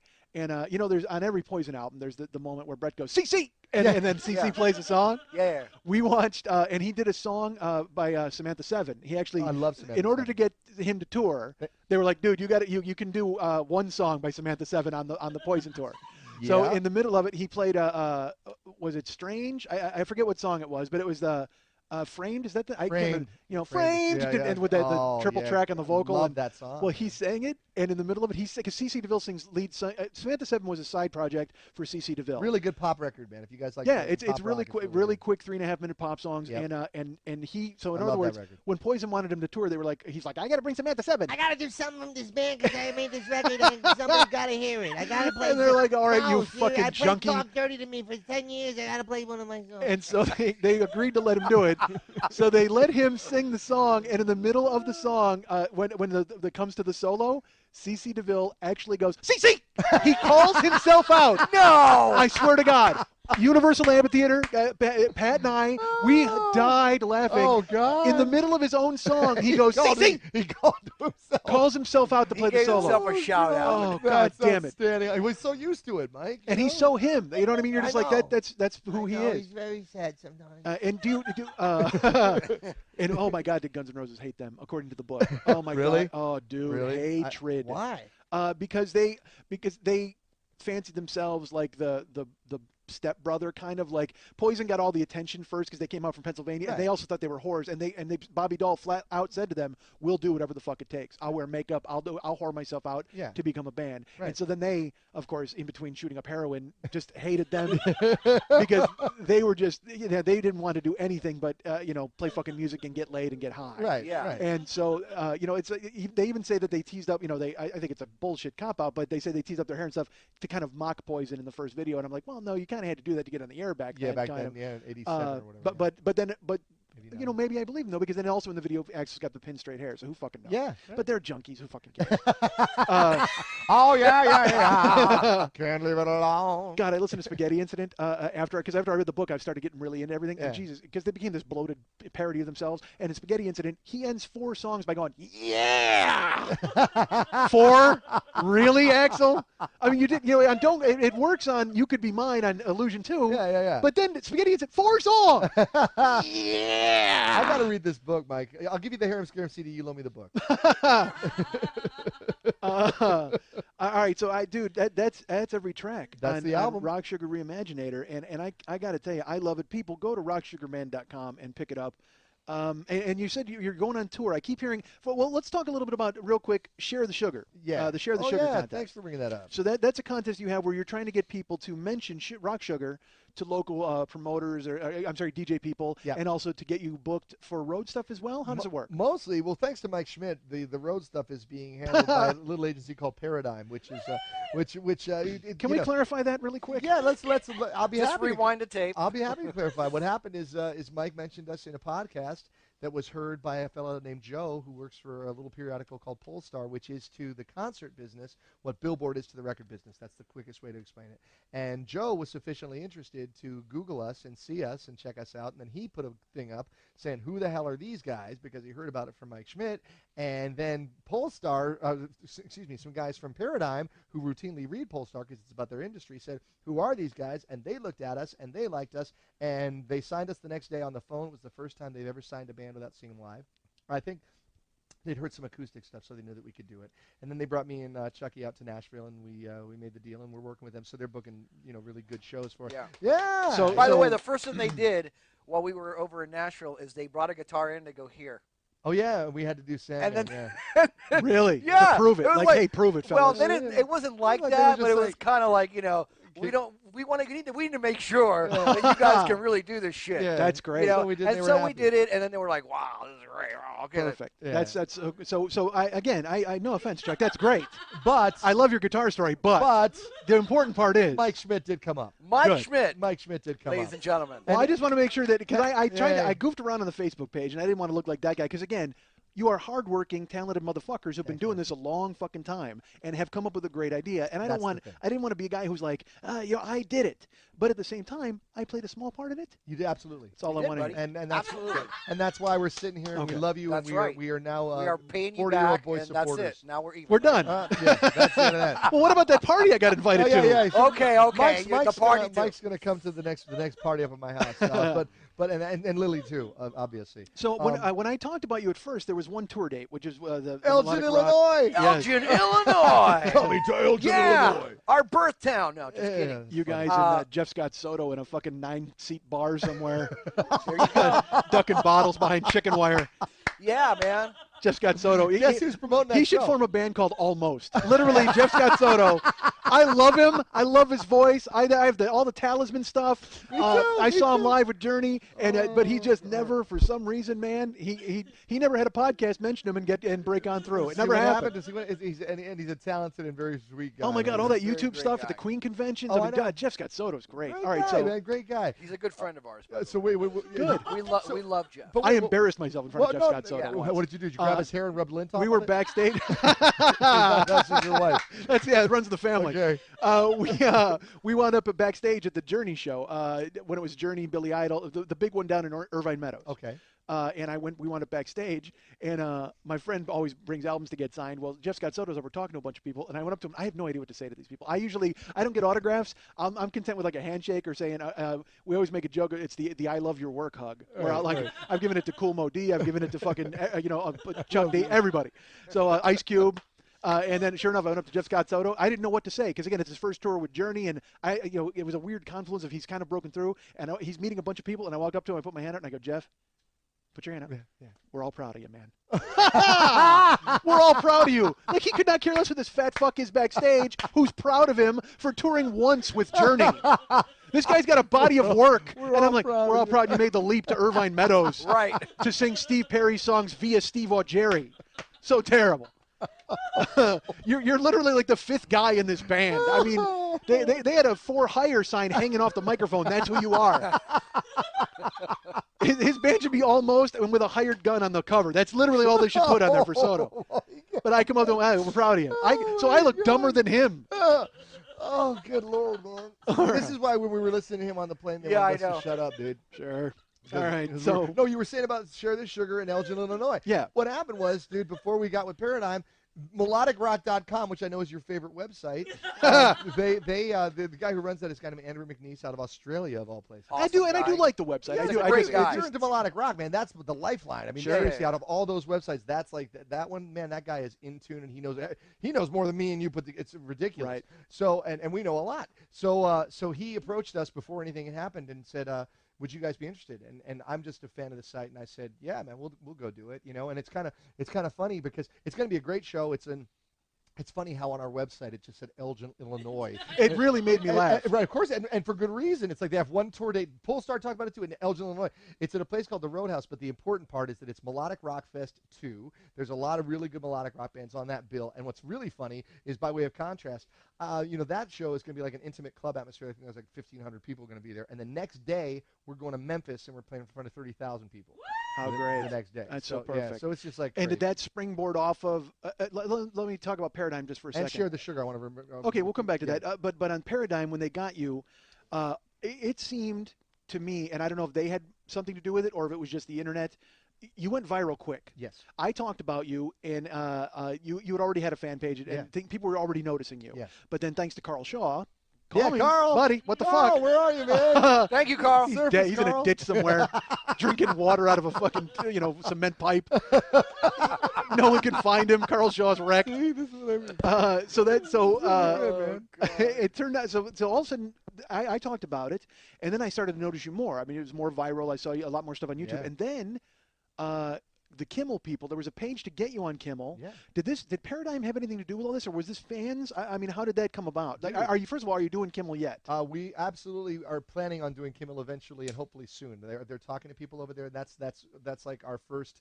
They said, "What show would you guys most like to do?" We said Jimmy Kimmel. So- Sure, and they got that outdoor stage. Yeah, ball. yeah. So First we great. said, we want Oh, the Mike Schmidt show, obviously. They said that's hard to get. And they they said said, that's going to be that's a hard. probably not going to happen, guys. They said, "What's your second choice?" We I said mean, Jimmy They, Kimmel. they said who so loudly every owl in Los Angeles flew Yeah. to wherever you were.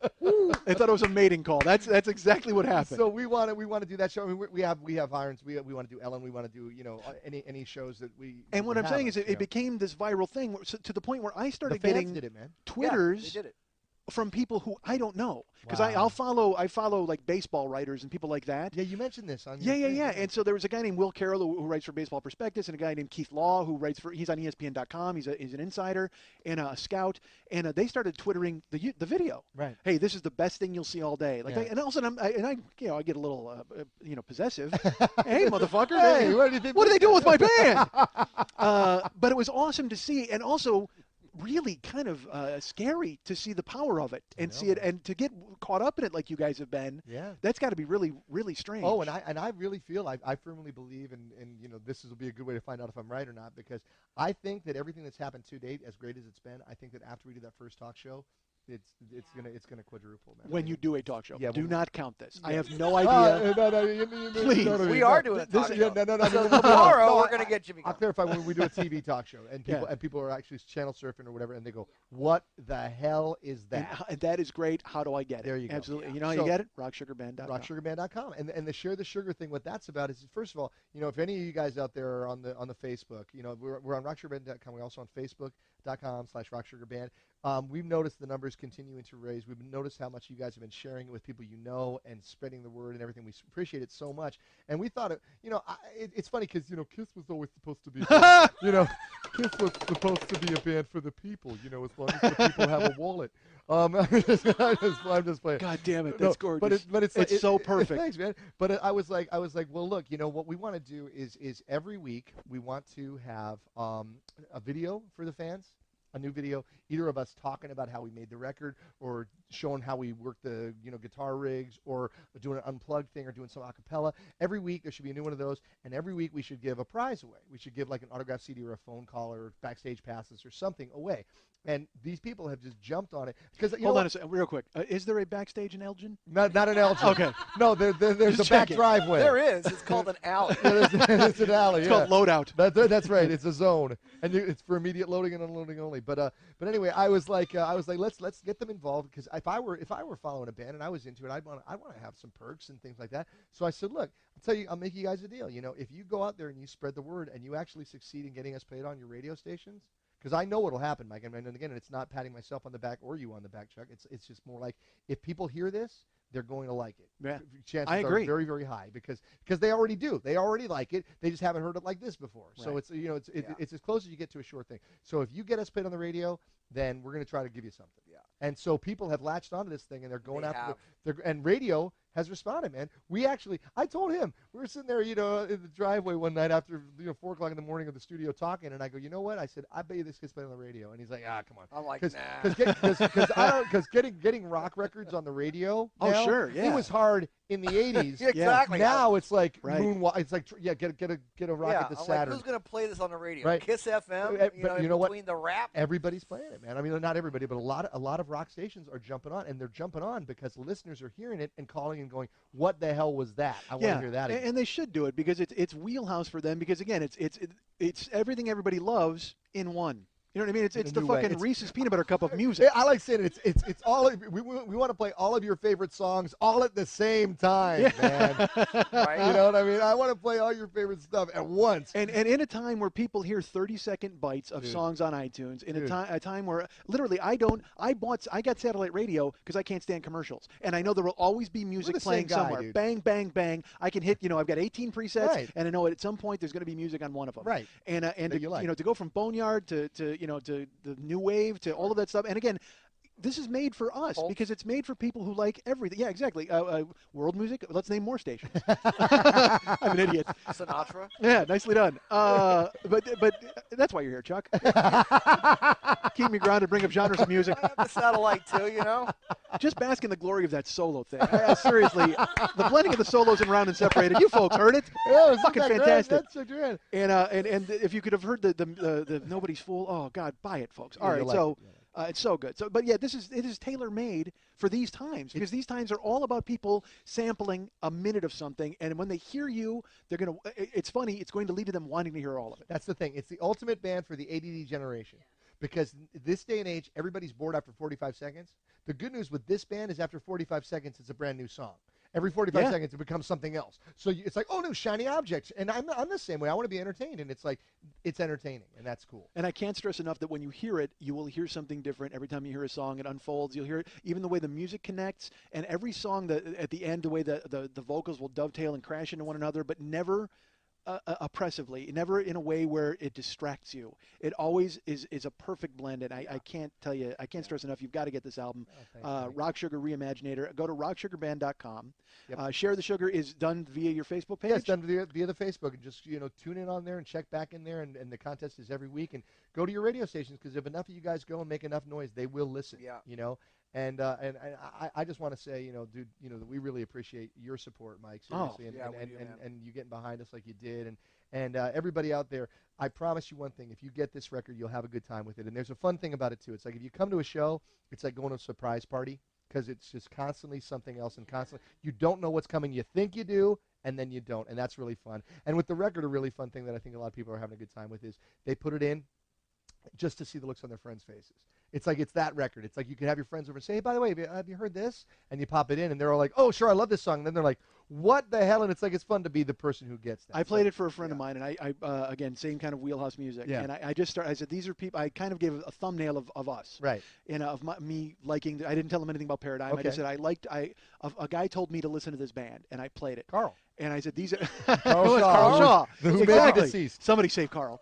And I said, look, this is a band. These guys they listened to my show, and I heard this. Yeah. And it starts to play, and my buddy looks at me and he goes, Kirk Hammett listens to your show? Yeah. And it starts to play, and it's unfolding because it's the opening of Sandman. Sandman, right. And then when the vocal kicks in, you just see their face, and they go, what? And like you said, What the hell is that? Yeah. And I used to say, you thank me, don't thank me, because I want people to love this as much as I love it. There's a band named Jellyfish. You might have remembered Love them. Jellyfish. Have everything they ever One did. of my favorite bands of all time. Andy Sturmer. Do you have the vocal- 4-disc collector's Yes, set? I do. All right. Box set from Not Lame Recordings. Not Lame Recordings. So I picked that up, and Jellyfish is a band that if I could buy their music and pass it out on the street, I would. Me too. Because they Brilliant. should be known. Yeah, I Roger know. Manning is a genius, Yeah. but Andy, again, Andy Sturmer. he's disappeared more than Carl Shaw. He wrote the Pooh musical in New York. I constantly look for updates on Andy Sturmer. I know a chick who used to bang him, and she's like, well, he lives around here. I'm like, where is he? Send me to his house. You want to go up and say you're proud of him. Exactly. We're proud of you, man. Proud of you, Andy. Andy. But your album is the I would buy it and give it away to people on the street. Thanks, I mean, it is something that people need to hear. It is so great, and I can't thank you guys enough for coming. Go to the rocksugarband.com website. Yeah. Pick up Rock Sugar Reimaginator. Digital download soon. Soon, very, very soon. Yeah. Okay, so then you don't have to wait 9 days to get something that was a block away. I promise that won't happen again. We ran out. We ran out. Honest. I well, swear. good, but good. That's a good problem. Yeah, it's a good Ran problem. out. Yeah. Chuck will come to your house. I'll go to your house. You know what? Can I say this? I don't know if you can edit it out later, right? Go ahead. I've actually called people back that have actually called about, hey, man, where's He my calls them CD? personally. And I call them up and I say, hey, this is Chuck Duran, a guitar player for Rock Sugar. And they're they're like, what? What the fuck? And I'm like, dude, man, we're so sorry, dude. We ran out of CDs, but they're coming in 2 days. And he won't even call We're gonna- me, so that's really amazing. Yours going to be the first order that we get out, and they can't believe that I'm actually calling. That's we perfect. care about the people that Oh, are yeah, making man. this Sure. happen, man. We really do. That's so great. Kiss cares about this. Don't do it. Yeah. I can't laugh. I'll hurt people's ears. I just want to say, seriously, one last thing. If you ever liked anything about pop, and if you ever Real liked quick, anything about this is not rock, the last thing. It's my show. Oh, okay, yeah. From me, before we go. Get I don't to know me. who you think you are, Jeff. I think I'm Chuck Duran. Look me up on IMDb. Good But God. no, if you ever liked anything about pop, if you ever liked anything about rock, check it out. I think you're gonna dig it. And, You're going to dig it. Go to rocksugarband.com and pick up Rock Sugar's band Reimaginator. You know why you got to get it? Because pop rocks. Indeed. Nice. There you go. What See? a fucking slogan. Look, he's Perfect. got- Everything's perfect about what you've done here. Thanks, man. Everything. And like I said, it's like you sat in a lab for 20 years and went, how can we impress Mike Schmidt? Go to facebook.com Rock Sugar Band, facebook.com/Rock Sugar Band, and go in and get involved in the Share the Sugar contest. Get them played on local. Have you guys gotten satellite exposure yet? As far as I know, I think that's in the works, and I know we were approached by Clear Channel recently and Bloomberg and some other. We're gonna share. You're gonna hear it everywhere. Good. These guys are going to explode and be big, and Hopefully. it all starts May 1st in Elgin. We you may be guys- in Vegas mid-April. Actually, we may be in Vegas, and what else? We got some other stuff coming up, right? Like right. Well, on the heel. tour dates and news Stay and new tuned. videos and everything is all available at rocksugarband.com. Absolutely. You had a sign up. What is that about? Where people can sign in and log into the website? Oh yeah, tell them. Yeah, you know about that. Well, you go to the website, you log in, and you sign up as a fan, and you get registered, and you actually get stuff. We contact you when we're coming to Even your when you don't want town, us to contact you you. actually get apparently exactly. We freaking terrorize you. No, but that's where we can keep really, really close tabs to or you can keep tabs on us to where we're going to be and when we're going to be there, so that you're not wondering, well, when are they going to be in my town? And whenever we're going to be close to it, automatically the website knows where you live and say, hey, they're going to be here. You might want to check it out. You got a GPS. You got a global positioning sugar. Exactly. Yeah. So- And Global it's a- positioning sugar. Let me finish my line. yeah, Chuck. come on, yeah, that's Global good. positioning sugar. Trademark that, I man. fucking love that. Yeah. Sure you I do. just said a bad word. Again. I liked it. It works for you. All right, so go to facebook.com/Rock Sugar Band. Get involved in the Share the Sugar contest. Go to youtube.com/user/Chuck2for you. Oh yeah. And that's Chuck's YouTube page. That's sadly, Chuck apparently is an 11-year-old girl, and he's gone with Chuck the number 2, FOR the letter U. Which is nice. I don't know why. And then if you enter the song names, there's and then videos if for all most of the it's songs. actually youtube.com/user/Chuck2 for you, and then you have to put in the Hello Kitty face. I think that's. I opened an account once because I wanted to comment on somebody's YouTube thing, and so it's the only Where'd thing I you could. get that though, dude? I was Why did you asleep. put It was like 5 badass o'clock in the mofo? morning, and I was tired. And I'm like, I entered something and Chuck says, two "That's for not you." available. Do you want this?" I'm like, "Yes, I'll take it." You know So- what is so nice about Chuck 2 for you is it's quaint. And I think that's wonderful. No, but it's just so, because there's something lovable and wonderful about what you're doing. So you have to go to Chuck 2 for you because again, that's where they will also not only on the website, but they'll also put up little sound. Dude, this is what you need to do. You need to reach out to people and see if you have a minute and a half, 3 minutes of Chuck on an acoustic, anything to stay in touch with fans and grow this. Right, we're on this together. Yeah, so people go ahead and do that, and also you can go to myspace.com/rockwithloud. Remember MySpace? Yeah, no kidding. I don't know how much longer you're going to be there. I can tell you, I will be turning the lights off when I leave this week. But myspace.com/rockwithloud if you want to hear loud and clear, which was the kind of the base of the Rock Sugar Pyramid. Go ahead and check that out. Indeed. Please. And do we want to give a PR email for bookings or Oh, anything yeah. like Well, that? go to the website and there's a contact for Paradigm right on there. right. So you can and plus send emails. There's stuff for publicist questions and stuff for this question and that question and everything else right there on the website. So anything you're looking to ask, get there and somebody will answer you. Cool. Probably Chuck, because he's got nothing else Book to do. us. We're a Yeah, lot of Chuck's got fun. nothing to do. Chuck's either there or on the phone with you. Yeah, you can go to my personal So- website. You guys. Chuck man. 2 heart smiley I'm not face. doing the show again. You have a great. You're out? Yeah, see? Your She's studio musician website. Is Thank on you. Yeah, Thank see? you. See? I don't even have a personal website. Look at you, Exactly. man. See? I switched my. You want to send people there? Is that chuckduran.com? Yeah, you can actually get there by that. ChuckDuran.com. Yeah, find out more about Chuck and what Yeah, he likes if to you do. want, exactly. There's pictures of me. And Chuck Duran /tilde/_. yeah, Chuck Duran. Yeah, Chuck Duran. Make it dot dim- for the number. No. Make it more difficult for people to get a hold of you, Chuck. And also, I need to say that I was on a show. I did a show called The Uncle Jeff. And I got to make sure I get this right. Huh? It was the Uncle Jeff and Kevin with a K podcast. Okay. So you can find that in The iTunes. title alone is $1 million. The best part of it is that, the two guys who listen to my show and are very nice and asked me to be on their show. And at one point, literally in the middle of the show, I think I talked for 7 uninterrupted minutes. I just took over and started talking because they weren't interviewing me. So I was just, fuck it, I'm going to interview myself. Because they're great guys, But really I'm gonna cool. pee. You're very good at that. Yeah. Listen to those guys. So go to the Uncle Jeff and Kevin with a K podcast. And I think it's at, can you look on you get internet? Can you go to UncleJeffandKevin.com? Is that where we're going? So you don't actually spell Kevin with a K, like type that out, Kevin with a K. I think with the podcast you do, but I don't think you have to with the website. Because We'll what go else ahead and would check Kevin that out. be? What is- I guess if it was Yiddish, it'd be Kevin. Kevin. Kevin with My name is Kevin with a kick. And I want to thank everybody real quick because UncleJeffandKevin.com. So you can go there and also find me. So I did that podcast, and it's actually ready for download now when you hear this. Gas. Don't forget, you guys can get me at Facebook.com/the40year-old-boy, and you can follow me at Twitter.com/the40year-old-boy, and make sure you use the number 40 for both of those. So it's Facebook.com, Twitter.com, both /the40year-old-boy, and also you can get me at Mike at MikeSchmidtComedy.com. And I'm going to thank everybody. First of all, I got to thank you guys for coming. It is so huge of you to have come out. No, we And, pursued you, man. We said we want to go talk. You to you. did. You know what? Actually, you did. I will say, because I'm not going to lie to you. You folks know I'm fucking batshit crazy. They wrote me 3 times. Yeah, I did. And I did not write them back because I did not think it was going to be comfortable to have guests to speak with because I don't know how to do this. I don't know how to drive. I mean, I'm a passenger, man. Even on my own goddamn show, I'm a passenger. But and this one, there's like heavy. I got to drive and let them kind of shine, and I hope to chime in. So whatever. This is my kryptonite. You were dude. great, man. I tell You know people you were great, buddy. This is what I always do. Is I always did go, I got fine. nothing, and I fuck it. You were outstanding. So brother. they did. They relentlessly tried. Even Angela wrote me. Everybody. I had a PR person. Everybody wrote, and I have to tell you, thank you for being my first guests We're honored. ever Honored. in 2 We're years happy and honored. on the 40-year-old Yeah, boy podcast. absolutely. Wow. And May there be 40 more. so, and I also want to thank Lily Von Stupp for course. really going above and beyond for both years. But this is the end of year 2, folks, and I will tell you that we're off next week. There will be something next week. But there will be no show next week. I can tell you that. And will there be a year 3? Oh, yeah, there you go. It'll be Lily and her tits. Great. And I'm just going to say it. Yes, there is going to be a year 3. Everybody was always asking. Yeah. I always try to be cryptic, like I'm going to surprise people. Why? It's the internet. People just go, well, fuck, I guess that guy's finished. And they're never coming back. And all of a sudden, I'm fucking Carl Shaw of the internet. I don't want that. Oh God. So, there's year 3. So next week, there'll be a little bonus for you guys, something fun. And then the week after that, year 3 will start. Wow. On April 1st, Nice. actually, Congrats, is when year 3 starts. Yeah. Beautiful season finale. Yeah. Yes. So thank you so much, Rock Sugar, for coming out. Go to rocksugarband.com, and we're going to play it out. I'm actually going to have you guys play us out today. What song you need? You know what? Do voices. Voices in the jungle. Right? I love voices, but I also wanted to get people to hear the Nobody's Fool. But fuck it. Whatever you think, dude. Yeah, It's whatever your show, you think. brother. That's what I It is told him, mine. man. It is your show. It is yours. keep telling yourself that. It's my show. It's my show. I'll It's start my to believe show. it. This This is my show. goddamn I can show. do I this. can do whatever I want. I'm good enough. I can make this happen. It's gonna be good.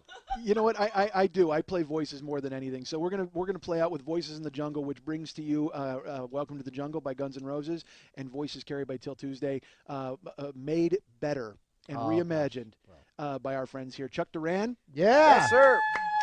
and Jess Harnell, That'd be me. lead singer, guitarist of Rock Sugar. We've got Johnny Five also, and who's on drums, our Alex friend Track. Alex Track, Lily Von Stupp. I'm Mike Schmidt, the 40-year-old boy, year 2. Thanks for sticking around, and we hope you'll join us for year 3. Ladies and gentlemen, Rock Sugar. Rock on, everybody.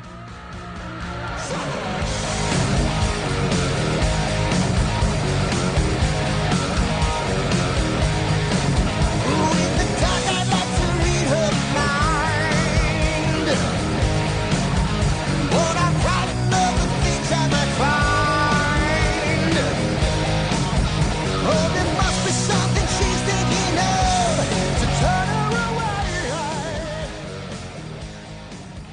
When I tell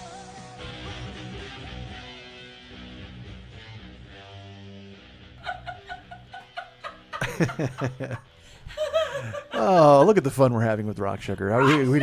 We listened in full time. We listened to the whole show. Oh yeah! Oh, there you go. That is my favorite thing about him. Is he was doing the commentary and he's like the Kool-Aid man. The whole Yeah. time. It's funny. Yeah, so it's that was Jess and Chuck and me and Lily Chuck, yeah. in that's 4 apartments ago, I think. 4 residences ago, I believe. 2, 3. Well, I haven't changed. I've been in the same place. You're floating all over I the was joint. there. Then I was on Vista. I just remembered it for no apparent reason. There you I was on go. Vista, and now I'm on wherever I am now. Wherever you are, it's haunted now. But you were, but you were on Vista. Then you went to the oldest building in Hollywood, and now you're where you are now. Yeah. Okay. And on Vista, that's when you lived in that's when Lily lived in sort of. She was like a commune. She was like a hippie. She was living in a polyamorous relationship with like 4 dudes that were living there. It was pretty amazing. I was not. Mm-hmm. Okay. I was not. All right. I don't know. What I are just you talking about? that was where I stepped on a Hitachi magic wand in that apartment. Yes, you did. That was not fun. It was fabulous. Well, luckily, I I had did. to clean it. Finally. So there you go, man. That was Rock Sugar. How great was that? And am I cutting the plugs out? What am I doing when We already did that. You don't have to bring it up. We already did that. Now we're going to do the plugs. But we're gonna do plugs here. But what am I putting into the chunk of the show? You used to produce The this, so. show that you just put in was the chunk of the show. But just the chunk. But it's the whole All you thing. have to do is talk a little bit, and then we get to go. You guys. But their music's in it, and it plays the way out. So I should let it all play. Yeah, and now we're leaving. All right, so we might repeat some plugs here. I apologize. But you guys can get me at Mike@MikeSchmidtComedy.com. You can be my friend at Facebook.com/the40year-old-boy. You can follow me at Twitter.com/the40year-old-boy. And and Instagram. Don't forget to find me at Instagram at Mike40YOB. Or is it 40YOB Mike? I think it's Mike40YOB. Fuck, why can't I remember this? Lily's going to check now because she's the producer and that's what she does. Why do you not have a sheet of paper here with all your? Well, plugs on it? I have one with this one, you know what I mean? But it's like it doesn't have that. Because, I mean, I remember everything. What is the plug? I mean, what I'm They fucking should doing? all be written down in front of you. Oh my god. Here's a funny story. You know, we have an RSS feed of this show, and it's at art19.com. And there was a thing for a while where people couldn't find the show, and I had to explain it because we left Libsyn and we went to a different place. Well, I just got a note from our friend Alan Evil on Twitter. Mike40YOB. That's me on Instagram. Go to Instagram.com/Mike40YOB. And you know what? I'm going to put up, I'll put up a photo. How about that? I haven't put one up in a while. I got to get good at this social media thing. I need to start telling you guys what to look for and where I'll be. And although I'm always here in your ears on a Thursday. I guess you guys can always, that's appointment hearing. So make sure that you follow me in all those places and find me. And then I'll tell you where I'm going to be. Our friend David Hernandez does all of the amazing artwork and the music for this show. You know, I almost contacted him because I'm in a closed show business group on Facebook, and someone was looking for a graphic designer for something. And Does he do graphic design? I don't know. That's what I was going to ask him. You know what I mean? When he worked at the advertising agency, he did all sorts of stuff. He was a storyboard guy, but he never ceases to amaze me with what he can do. It's one of those things where I don't know if he can do that. If I can call him and see if he can do it and he can make money, I have no idea. Why not put a portfolio out there, whatever he's got? Regardless, you can go to artbydmh.com and check him out and see all of his cool stuff there. Did you see the beautiful one that went up this week? Oh, The one for Michael? yeah. Yeah, we have a listener, a cool ass listener named Michael DiGregorio, who is who's turned his life around. Not that he had a bad life, but good for Michael. He was a guy who now he's like living in Austin, and he's working at the Alamo Draft House. Or no, is he in Austin? I forget where he is. I don't know, but he works at the Alamo Draft House. He's happy. He's a happy guy. Who gives a fuck? He's happy. Who cares where he is?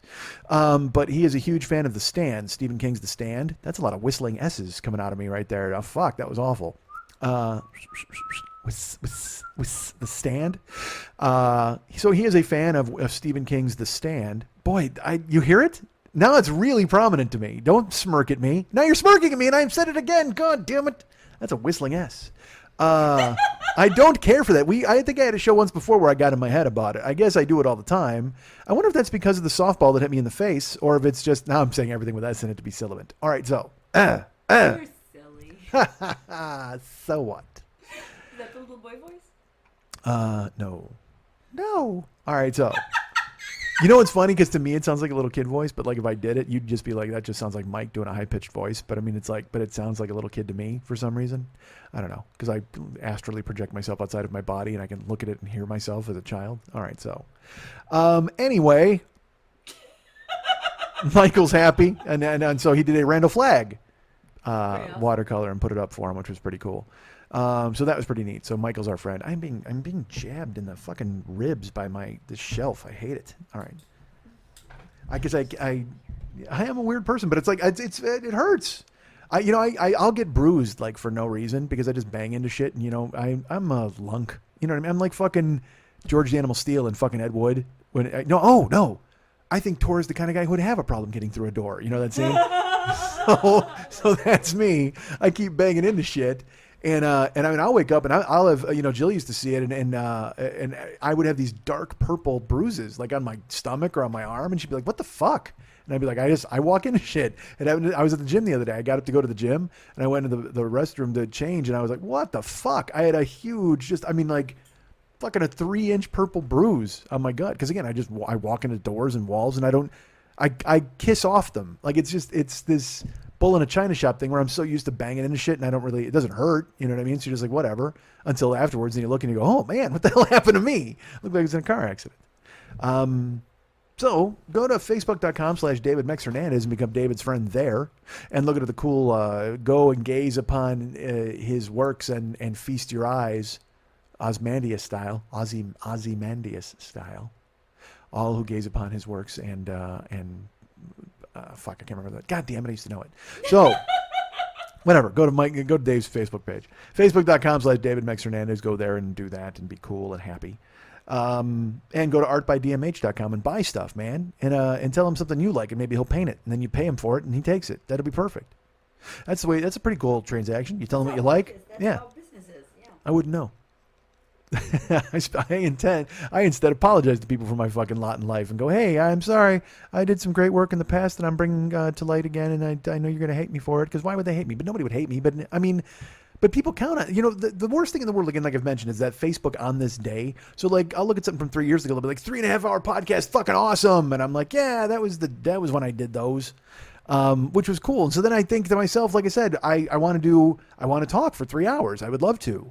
But then you get, right now I'm Ubering and recovering. Like that's all I'm doing with my life. So fuck, you know what, you want to hear? I'll tell you this. I Ubered this week. This is fucking bananas. I pick up these 2 chicks, and, they're in the back seat, and they're young. I think they're like 23 or whatever. And they did that thing that, I don't want to talk to anybody. I just don't. I give them a speech in the beginning, and that's fine. Some people want to chat. This made me laugh. Some girl was talking to me, and she was talking about, she said she was listening to a podcast, and I was like, what podcast? And I said, I'm familiar with podcasts. And then we got into talking about me and my show and all this stuff. And she said, oh my God, are you on like Twitter or Facebook? And I said, I am actually. I go, then it's the title of the show is the Twitter feed. And I said, it's called The 40-Year-Old Boy, and that's the number 40. So I'm driving, and about 30 seconds goes by, and she's like, and she goes, whoa, you're verified. And I'm like, yes, I am. And right now I'm driving you home. How'd you get verified and I didn't? Because I'm the man. I'm pissed. That's right. Did you try? Yes, and they said that they couldn't verify me at this point. Wow. Well, I got news for you. I got a blue check mark staring you right in the grill. I'm on IMDb. I'm on fucking Wikipedia. I have 3 businesses. I have a podcast. Yes. I put a fucking Getty image up of me. What the fuck? Again, I am a man. Oh, that's right. I have a vagina. I will say this to you though. I was wondering if you had been verified because I saw another Lily Von Stupp on Twitter. I will tell you afterwards what the address is because I don't want to fuck around, but because they had to do something because you've got your name. They spell it differently, and there's some punctuation and stuff involved. But it's an egg. There's no pictures or anything. It's just, I was really shocked to see it. Like, it came up in a political feed. Someone was talking about something, and then this person commented, and I went, whoa. So we'll do it afterwards. Put your phone away. I need you. So yeah, go to Dave's website, go to Dave's page, and check him out and do all that cool stuff. Like I said, Brian Dirks, by the way, is our web guy. I was talking about the Uber thing. I got lost here because you went away. So you're verified. So I'm verified, and that girl did that. But then I picked these 2 chicks up, and they're talking in the back seat. They get in the car, and they ignore me. Okay, they just don't even look at me. They don't even fucking pay any attention to me, and they start talking. And the one girl goes, "Oh my God, there's this show on Netflix, and it has every episode does a certain different sex thing." And the other goes, "What do you mean?" Well, she goes, "Well, one episode was about a couple that the spark has gone out of their marriage, and then another couple they were talking about threesomes, and another couple there's all these different things." And she said, "Well, okay, well, what is that? What was it like with the couple with the sparks going out?" She goes, "Oh my God, it's so embarrassing. Like, they have 2 kids and they have jobs, and they try to bring in all these different techniques to try to spice up their marriage. It's like, at that point, just leave. There's no point in doing it because, again, they're 23 or whatever." And the girl goes, "What about the threesome one?" She goes, "Actually, it was really funny. Like, they were just these people who do threesomes." And she goes, "Well, did it look fun?" She goes, "Well, it's hard to tell, like, on this show." She goes, the times I've done it, it's been fun, but also it's not fun after a while. She goes, "It's different." She goes, when I've done it with me and another girl and a guy, it's more fun. But with 2 guys, you just wind up doing all the work. Like, you're really kind of... Yep.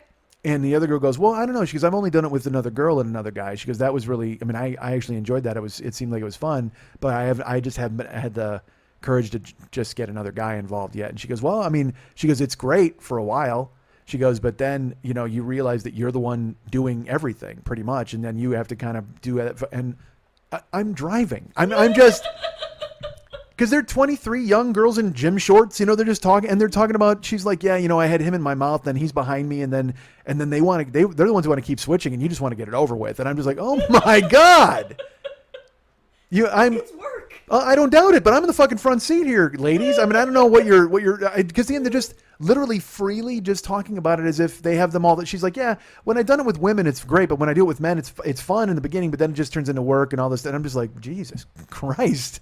All right. It just was the starkness of them talking about it and not even, like, I wasn't even there. It just struck me as, is that something they would just talk about at a bar or whatever? They would just own that. And I'm not judging. It was just shocking. You know what I mean? Because sitting there as the fly on the wall. Yeah, you know what I mean? And again, and also to not, ladies, you want to do that fucking dumb thing. And then you're just like, well, I have... Do you think that they were trying to tell you that they wanted to have a threesome because there were the 2 of them and you? I don't know. Did the play in your head? Well, it's funny, guys. They did ask me to bring them a pizza later. So I said, I can do that.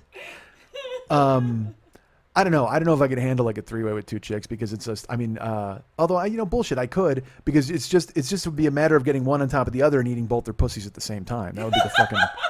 That sounds really not comfortable. I don't give a fuck. I'll make it very comfortable, believe me. So anyway, because that's the first place my head goes to. Ass or front to front?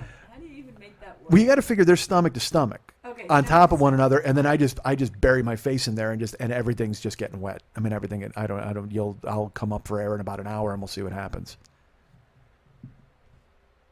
Okay. Yeah, because then because everything's kind of centrally located there in the middle, and but you can still kind of go up and down all over the place. You literally, it's like a mall map. You just look in the center. It's like you are here, so I know where I'm supposed to be, but I can. There's 2 dots. Yeah. That would be very confusing. I can handle 2 dots. But believe me, I can handle both dots. But just say I want to go up to Lids and take a look over here. I can go ahead and take a Lids. If I want to go down to the food court, I can go down there. Really? Yeah. Oh, bravo. But I always have the map in front of me to let me know exactly where I'm supposed to end up. See, this is where I'm parked, but I'm willing to go ahead and explore both malls. So they were talking about that. It was kind of shocking to me. I was like, holy Lord. All right, well, good for them. And then I dropped them off. They were just like, thank you. So yeah, anyway, when I sucked a cock, like literally closed the door. I'm like, Jesus Christ. But That's they, what people talk about. yes, but on Sunday afternoon, 2 young girls in my car, it was shocking. Like I said, I don't judge, and that's cool and good for them. It seemed out of place for you. Well, this whole generation's out of place. I mean, they're all, I was taught that if you're going to have your proclivities, you didn't talk about them in the backseat of a car. If you did, you got filmed and wound up on HBO 6 months later. But now, everybody's Jello. talking. I really. Yeah, I did. Yeah, I fucked Jello, but I didn't go to school today. So I go, man, when you're fucking Jello, here's the rub of it. I mean, I had a good enough heart and a smart enough brain to keep fucking Jello to myself until 30 years later. Did your male friends and you talk about sex in high school and now? Well, yeah, but it was all that dumb, there was a girl, I think I've talked about it on the show, and I don't want to say who she was, but there was a girl who was in my class who wound up dating an upperclassman in my brother's class. And they were dating for a long time through high school, like they were together. But one of the guys in my class, who was a great friend of mine, wound up fucking her one night. And he, in great detail, told us about her and told us about the fact that she was really excited to be involved with him, or perhaps she was always like this, but I like a lot of noise happening, not from her mouth, her pussy. Like she got like crazy wet. So she became the bucket of mud to us the rest of our high school career, right. because that's who we were. But that's not. I mean, that's boys being idiots. Well, That's sure. not boys talking about. So like when you're doing this and that happens, because like girls talk about sex that way. Yeah, no, not in high school. No, it was all about the triumph and the conquest and who gets the title belt this week. That's all it was. Oh my Christ! You had a title belt. Well, no, but what I'm saying is my point that was really it. You know what I mean? And also, the guys I knew would be in long-term relationships. A lot of them were in school.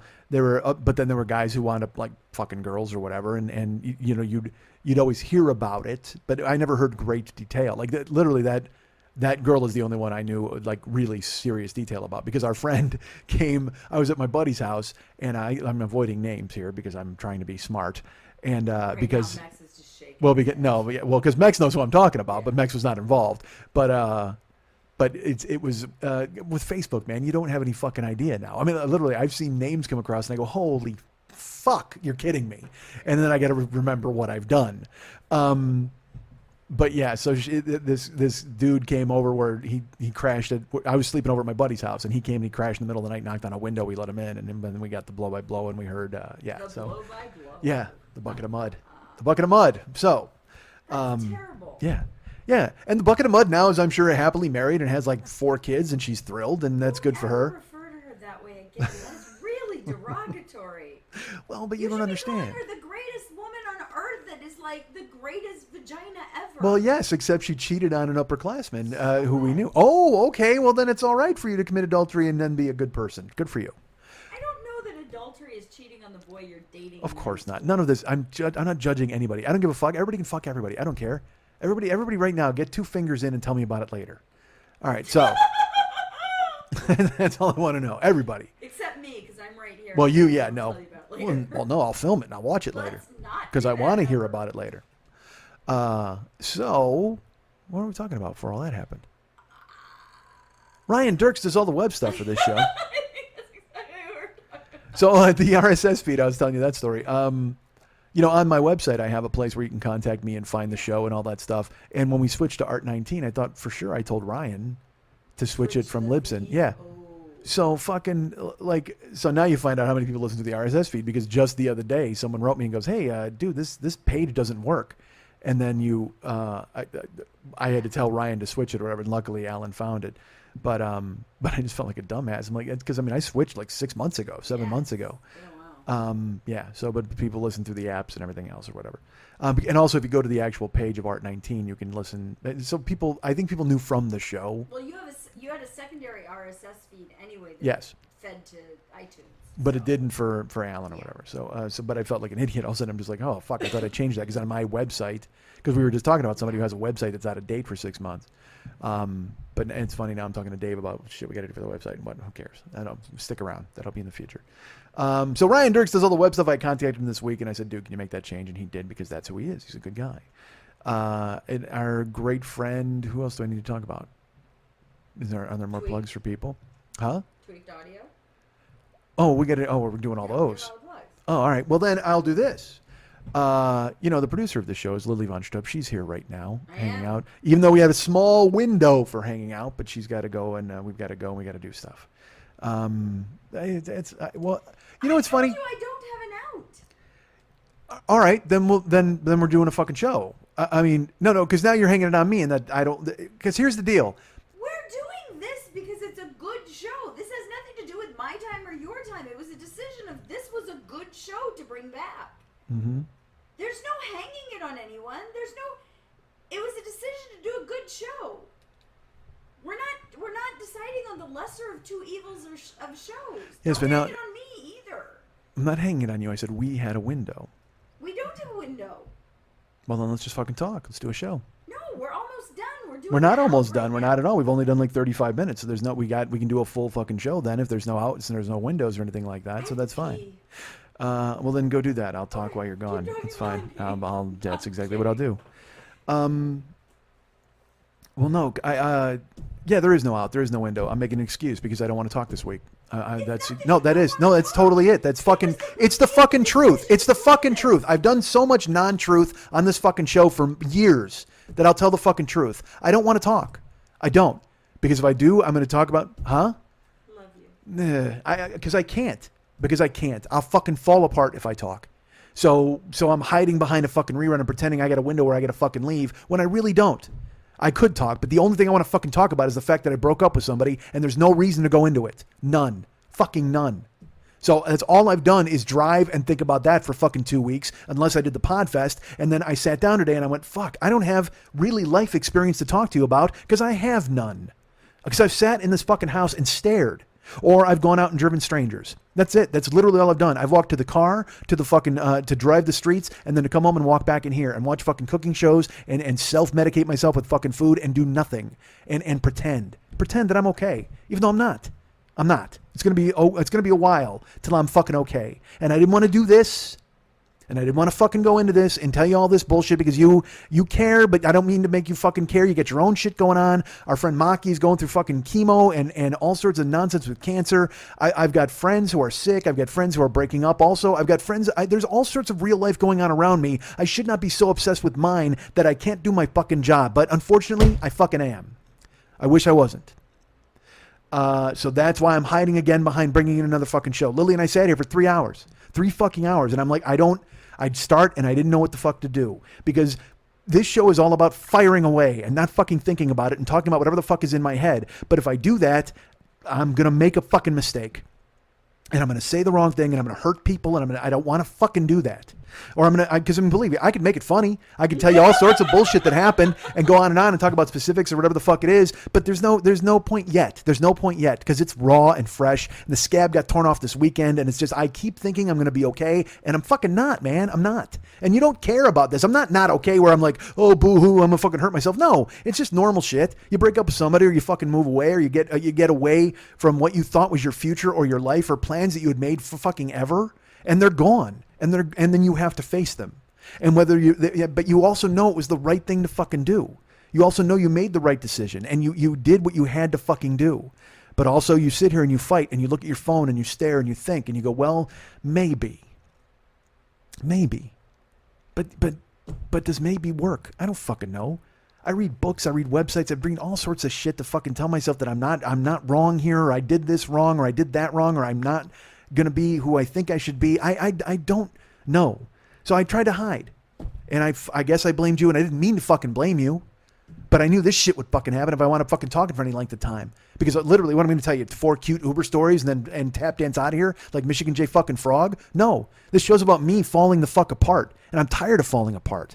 And I'm tired of, for years now I've pretended everything's great. It's the best and everything's fantastic and beautiful. I'm learning lessons and that was horseshit. Okay? A lot of it was great. A lot of it was beautiful. I'm missing a lot of it.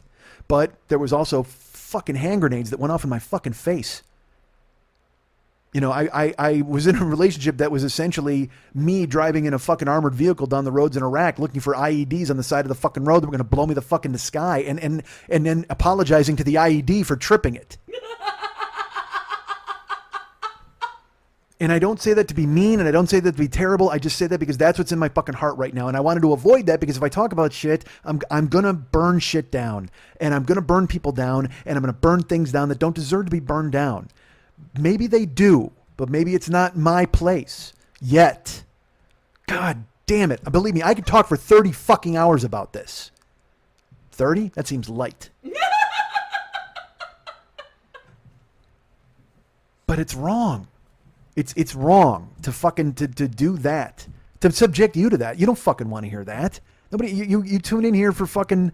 It was so funny because I even said to Lily, I go, maybe I could talk about the election for a while, and like that would be the minefield I would choose to explore rather than the bullshit that I had gone through. I'm literally like, and even put her through because I mean it works both ways a lot of the time, but you know just like in the election, in relationships there can be false equivalency.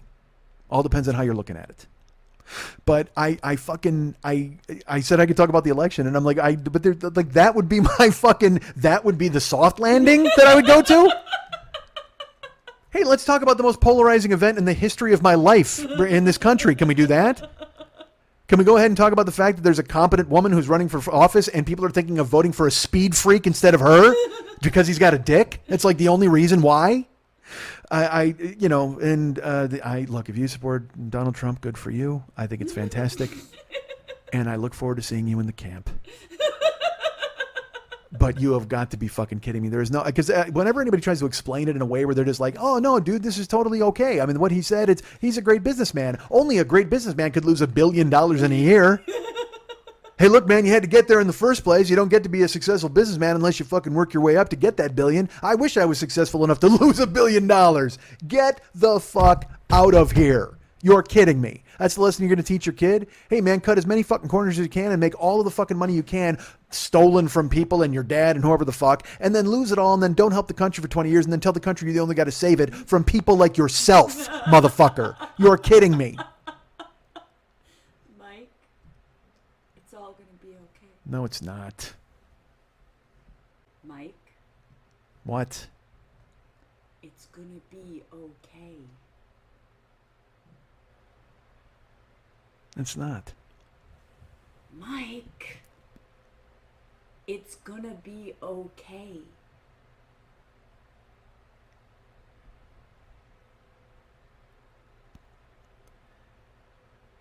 If you want to write her a personal note, you can get her at Lily at burlesque411.com. That's Lily, Lili, at burlesque411.com.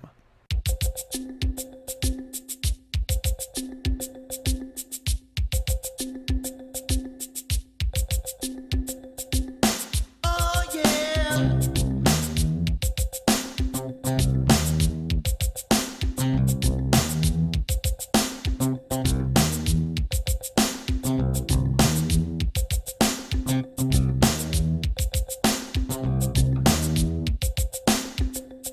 Mike Schmidt, now he's a man with the Joe business page you can donate to.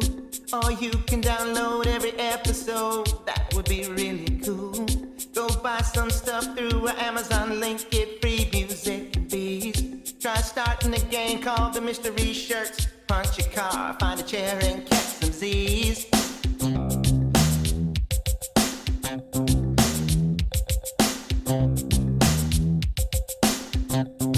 Schmidt. Schmidt. Want to remind you folks about the Monday Night Teas every Monday night at the 3 Clubs on Vine at Santa Monica. Yay! I happen to know the producer of that show. I think I mentioned that earlier, possibly. She is a great friend.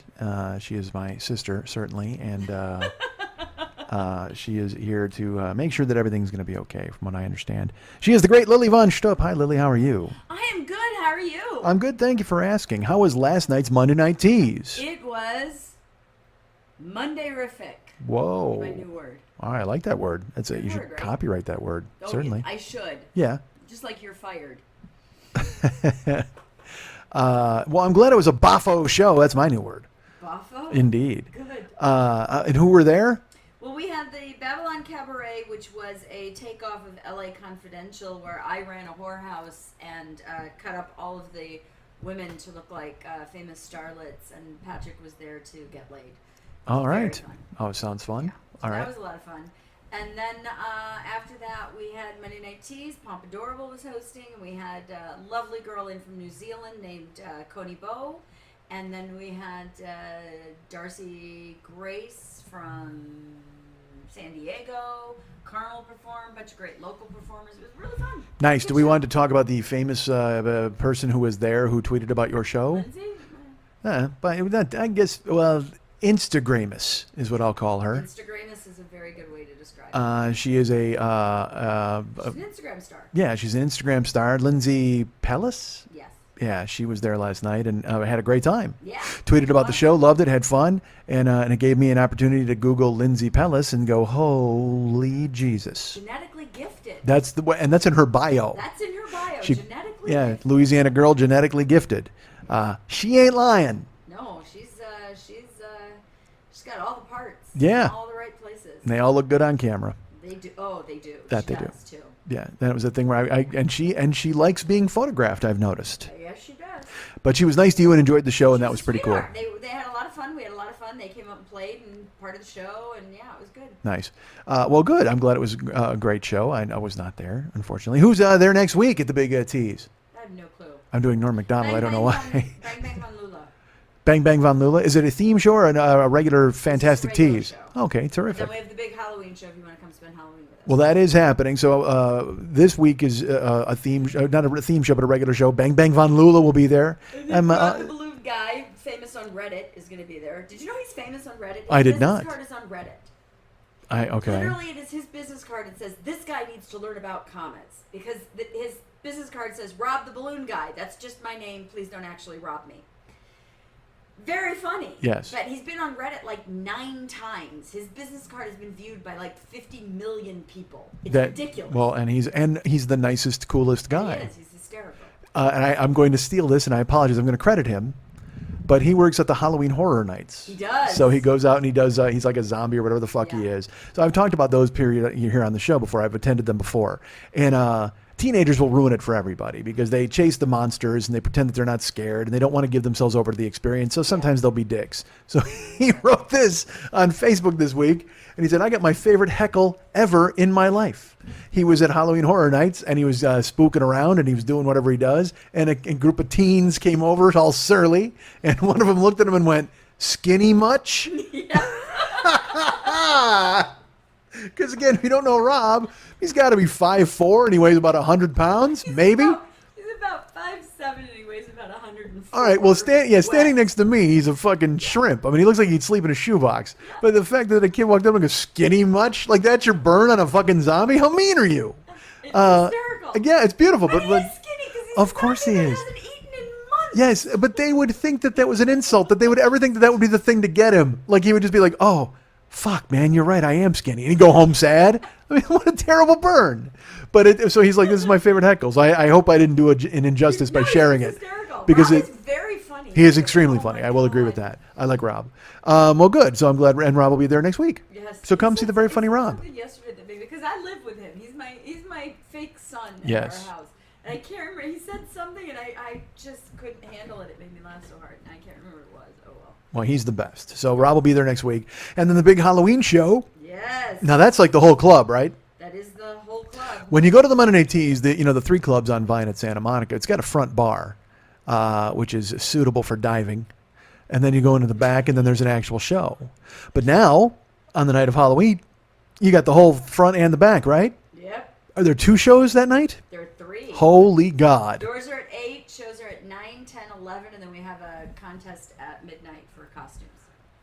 Dudes, if you're in Los Angeles and you're looking for Yes. something to do, because it's a cool-ass, spooky-looking dive bar, and then you get in there and there's going to be all sorts of weird costumes, but also like hot girls and everybody dressed up in various states of undress. You'll get naked mummies. You'll get fucking, some fucking sexy Draculas. Why not? We have Cthulhu stripping, the creature from the Black Lagoon stripping, Miss Piggy stripping. There's another monster. Who is the other monster that made me laugh? We have Zombie Elvis singing. We have, oh God, I can't remember. It's just gonna be. They're already ridiculous. sold. You closed. Yeah. You closed these people already. I think Cthulhu closed everything. Cthulhu is pretty amazing. That's pretty neat. So I mean, and again, these won't just be dumpy people who don't put any effort into it. These will be glamorous people with amazing costumes, and then taking them off to see what's underneath. I mean, come on, man, you got to come to this show.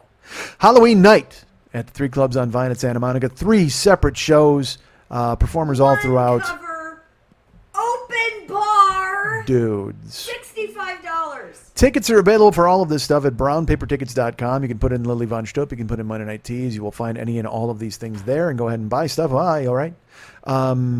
And then you can go to facebook.com/Monday Night Teas and always see the performers and previews of who's coming and who's going to be there. Also, please remember that our friend Lily is on Twitter. You can follow her at twitter.com/Lily Von Stupp, twitter.com/MNTs, and twitter.com/HollywoodBQFest, as well as twitter.com/Boobdini.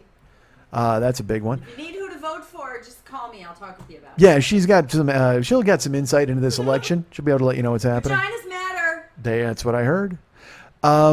So she's got all that Twitter stuff happening. Oh, and she's got a Patreon page. Please go to Lily's Patreon page. That's patreon.com/Lily, Lili, and help her out as she's touring all over the place, putting on these amazing shows for you and the rest of the general public. Help her out while she tries to do that, please. And there was one other thing. Twitter. Oh, do you want a Hollywood Burlesque Festival? Oh, yes, we announced it. Exactly. Yes, Yeah, yes. I'm excited. It's next May, correct? May 26th through the 29th, yes. May 26th to the 29th. And that's a Thursday, Friday, Saturday, Sunday? That is a Friday, Saturday, Sunday, Monday. Okay. So Monday night is the big show at Monday the night at the is the big Tees. closing party. Very nice. Okay. So that's tickets are available now? Tickets will go available December 1st. December 1st tickets will be on sale, but if you want to participate in this, you're still taking submissions? Applications are open, yeah. Okay. Go to HollywoodBurlesqueFestival.com. Applications are open. HollywoodBurlesqueFestival.com. Applications are open and will be, and then the panel of judges will decide who gets into the festival, which takes place next May.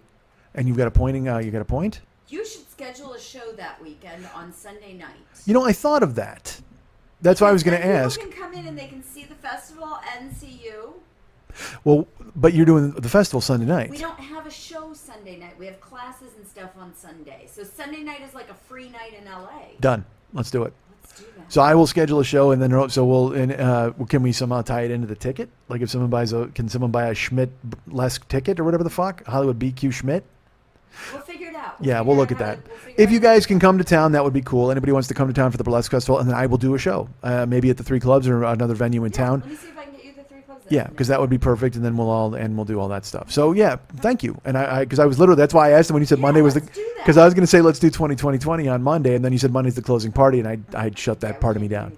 That's fine. So Sunday might work. Yeah.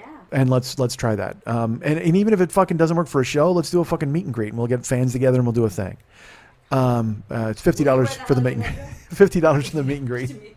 Did you guys hear about that? Fucking.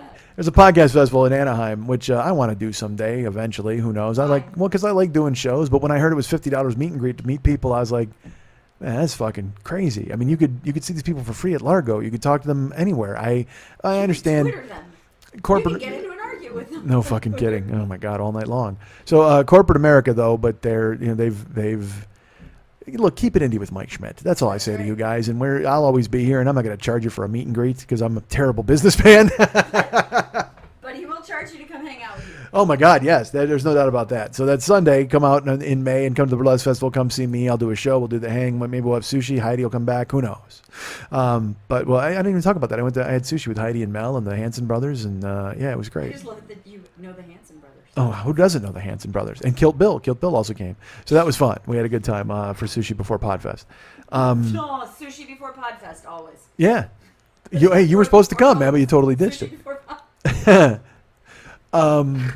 So we did that, and so whatever. Come in May. Come what May? Come in May. April. Come she will, and come you all. December 8th, we're having a big fundraiser as well down in Santa Ana, so come for that. December 8th, big show at is it that Yachty's joint? It's going to be beautiful. The Yost Theater will be promoting and raising money for the It'll be a big HBQ Christmas Fest. show raising money for the Hollywood Bowl. So put this on your dais, put it on your calendar for next summer as you shiver away these cold months watching football and watching playoff baseball and then hockey, and then pretty soon the sun will come back out, and then you'll be here in Los Angeles watching Lily take her clothes off. Perfect. We'll have a new president by then. We certainly will. I wonder who it will be. Me. I'm I'm running, by the way. Let's put it this way. I'm hoping, I know who I hope it is, because if it's the other person, we may not be here in May. Very true.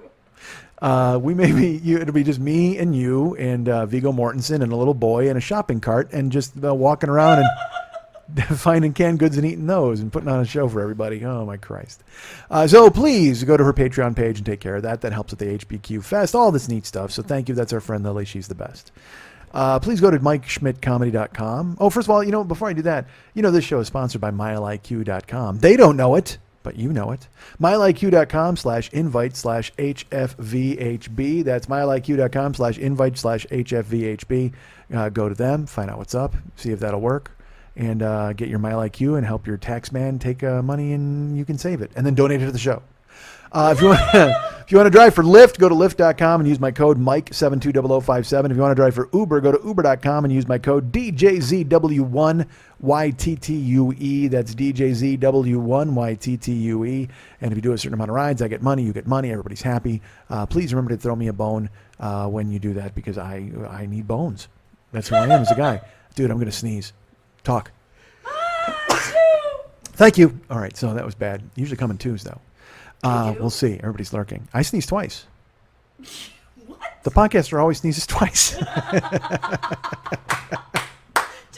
out. And we're done, right? That should be it. Yeah, no, I should just throw you on the table now and cover you in flour and fuck you. You're done. I just got it literally. I just got to throw you up and cover you in flour and salt and just bang you now. That's not how that works. That's how I saw it. That's exactly how it worked. That's not how the podcaster sneezes. Oh, I see that one. Okay. I was going with the other one. So go to MikeSchmidtComedy.com and all that cool stuff on the Joe Business page is there for you to peruse and use and peruse. We've got all sorts of audio for sale. We've got the year 1 through year 8 download sets. I think we only have year 7 up. Year 8 is still, it's available, but I am for some reason, after an iTunes crash, I'm missing 4 episodes myself. Hey, Alessandro, can you send me 4 episodes from year 8? After I fucking sent you all of yours for year 9, you dick. He's not a dick. He's a good guy. Because I don't know if I even told the story on here. Alessandro was missing episodes. So I sent him the missing episodes. And then he sent me a fucking email. And it just said, Mike, it turns out that I'm missing 3 other episodes. And it was just a picture of the little boy from Oliver with the bowl. That's all it said. That's awesome. So I sent those to him. I'm like, all right. And he got those. But then I sent him his. By the way, I will tell you this. We're out of mystery shirts. What? All gone. I talked about it last week, too. They were gone. And But we're not. If you still have. Well, I have different shirts. We're Yeah. not out of mystery shirts. No, I'll never be out of mystery shirts technically, but do you want some old workout shirt that I used? Who knows? Ooh. Yeah, no kidding. Let's put it this way: if anybody buys a mystery shirt now, you know what you fucking got. I mean, literally, this is your own fucking fault, and you brought it on your. I don't want to hear you bitching about it. I don't want to hear you whining. If you buy a mystery shirt, I'm telling you right now, there are no good mystery shirts left. But you'll get, and I'll throw something extra in there for you. But you're gonna get what you're gonna get. That's all I'm gonna tell you. So, but your dirt shirts are still available and have been for fucking 3 years or 2 years or whatever the fuck. All sorts of cool stuff. So that stuff's on sale. The audio and then the live stuff. Schmitty Comes Alive, Schmidt Alive 2, and Stop Making Schmidt. Those are available. Those are audio, video. Well, audio for Schmitty Comes Alive, but then audio, video packages for the other 2. There won't be a Podfest offering this year because, like I said, we went out and put that out last week is the show. But I will tell you this right now, if you want to buy the live stream, still you can for the next 3 weeks. Through the month of October, you can use our code 40YOB, and they get money, you get a stream, I get money. So it works out great. Video too, right? They get video of everybody. You don't just have to watch me. You get live stream of the Podfest. So you get to see Never Not Funny with Pat Francis as Paul Stanley. You get to see me. You get to see Fitzsimmons. You get to see all the Australians who fucking invaded town and did their show. Tim Minchin was on a fucking show. Because that's the thing is, if you went to see the Dollop and you didn't see me, if you get the live stream, you can see me. But and vice versa, if you saw me but you wanted to see the Dollop, and same thing with Never Not Funny. Tim Minchin was being interviewed in another room. He's a fucking big time guy. So if you went and saw Never Not Funny, you can buy and see Tim Minchin. Really funny. So that's all available. So go ahead and check all that stuff out. But if you go to lapodfest.com, use the code 40YOB, we will get money. You will get a live stream for the next 3 weeks. But again, at the website, all that stuff is for sale. And remember Mrs. Word Pimp Schmitty and the Misanthropic Gangster? That's available. That's music from the Mike Schmidt podcast. Heroes, which is Mex's tribute album. Also, please note the Amazon link, which is really important. If you guys use the Amazon link, it helps us out immeasurably. You get stuff, they get money, I get money, or they get money, you get stuff, I get money. I forget the way it works, but I get money. That's the most important thing. So please use the Amazon link for anything you buy, big or small. If you're buying a toothbrush, use it. If you're buying a tampon, use it. If you're buying a Toyota Corolla, use it. There you go. I'll get something from all that. I'm out of teas. But please use the Amazon code. It works out for us. What you do is you go to the Amazon store and then you click in the upper left-hand corner where it says powered by Amazon. Go through there. You're in the actual Amazon site. You buy anything, we get credit for it. Thank you. I'll build the store eventually, or I'll have my friend Adam build it, or our friend, I think Dave recommended that. He's like, hey man, you could just have additional purchases by, set up the Amazon store in a way where it refers what people have purchased. But then a listener named Adriana wrote, wait, Mike can see what we buy? And I got to be honest, I've never looked. I don't know if I can or I can't. Yes, you did, because you at one point was telling people what people bought. No, people wrote me. Oh, okay. Remember, people wrote me to say, hey, I bought this or I bought that. Oh, right. Because we had a friend who bought a drone. That's right. And then he wrote me 2 weeks later. He's like, hey, I couldn't buy that drone. I'm sorry. And I was like, oh, damn it. I wanted to pay off on the drone. But people will write me, and I said, tell me, and I'll read it. I would read them on the air, but I never went really to look. Or did I? Perhaps I did. I don't know. I don't remember fucking anything before yesterday. But I just learned that I can actually go and see what my monthly is and where I'm at and all that. So I can actually keep track of it, that's fucking dangerous, because then I'm there all the time like, oh, I made another 8 cents. You know what I mean? Which is stupid. But what the fuck else am I doing? Believe me, it's much better to go and fucking look at that. So anyway, use the Amazon link. That's pretty cool. We get stuff, or you get stuff. We get money. They get money. They get money. You get stuff. We get money. We get money. They get money. You get stuff. There you go. I forget how I said it, but I like it. And so I've got Instagram. I've got all that stuff, and we got to get out of here, right? I mean, because look at the show you've been through here. You've been through an original show. You've been through an old show. You've been through me fucking melting down in the middle of whatever the fuck happened. If you listened this long, because I'm betting people didn't. Honestly, once they heard it was going to be the Rock Sugar Show, they're like, out, can't do it. And that was why I wanted to. I shouldn't tell them in the beginning, because I know what you were saying. You're like, don't tell them in the beginning, because then they're going to just turn you off, because they're going to hear it's a fucking rerun. But in reality, you want me to just rope them in, and then all of a sudden hit them in the face with the rerun, and they're like, well, we're here. We might as well fucking stay around and listen to this. You say rerun, I say best of. Well, it is a best of. It is, certainly. I mean, I have a catalog of, I've got almost 500 episodes that I can fucking tap into and play, but is it a cheat? Are people looking forward to more or different? I know you think I'm ridiculous. I get that, but that's just fucking who I am. I mean, I don't know if because again, we've been lucky enough now to do, literally, I should just put this out. I mean, this is like a regular size show, but I'm going to sandwich in the middle where, you know what? Lily and I are just Oreo cookies. That's who we are. We're the chocolate part on the outside, and Rock Sugar's the cream in the middle. That's what you got this week. So do me a favor, screw off me and Lily and just lick Rock Sugar off of us. Do that. That's all you got to do. Grab me in one hand and Lily in the other and twist it and then lick Rock Sugar off, man. And then don't forget to crunch us. Don't throw us out. Sometimes kids will throw us out, man. Fuck that. You got to keep us. We're the best part of the Oreo. The cream part, fuck that. You can get that anywhere, man. And any cookie has fucking cream, but you got to go full Oreo. It's the full package, the cookies and the whole thing. Like I will tell you this. All right, this will tell you a little bit about me. I don't open an Oreo and lick the cream out. I put the whole Oreo in my mouth, and then I can actually use my tongue to separate the two and then take the cream off and then spin them around and flatten them out. I know it's, dudes, what the fuck? I just told you I was going to go down on 2 chicks at once. Why not? I should tell you, my tongue's getting the job done is my point. But yeah, I will literally put an Oreo in and I can spin it around put it like a quarter and then split it in the middle and then flip it, lick the cream out, and then put it back together as a cookie sandwich with the cream on top. Yeah, that's right. That's what you get when you're fat and you're practicing. You're just like, yeah, this is pretty cool. And when you're doing it when you're a kid, you're like, I didn't even know that this was going to come in handy later on. This is going to be fucking amazing. I can't wait to eat a persimmon. Holy fuck, am I going to be the best? It's going to be perfect. Because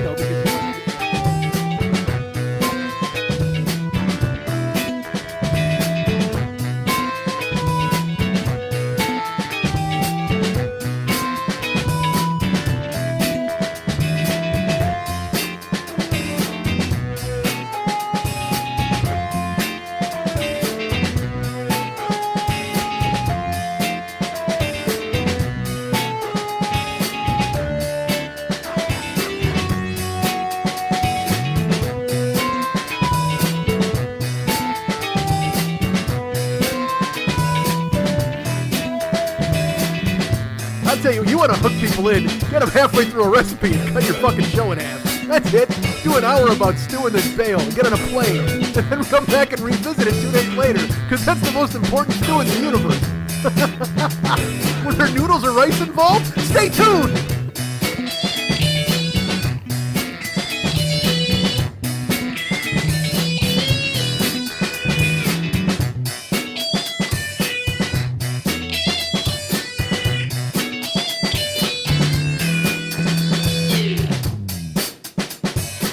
Bring that beat back. Bring that beat back. Here is your soup.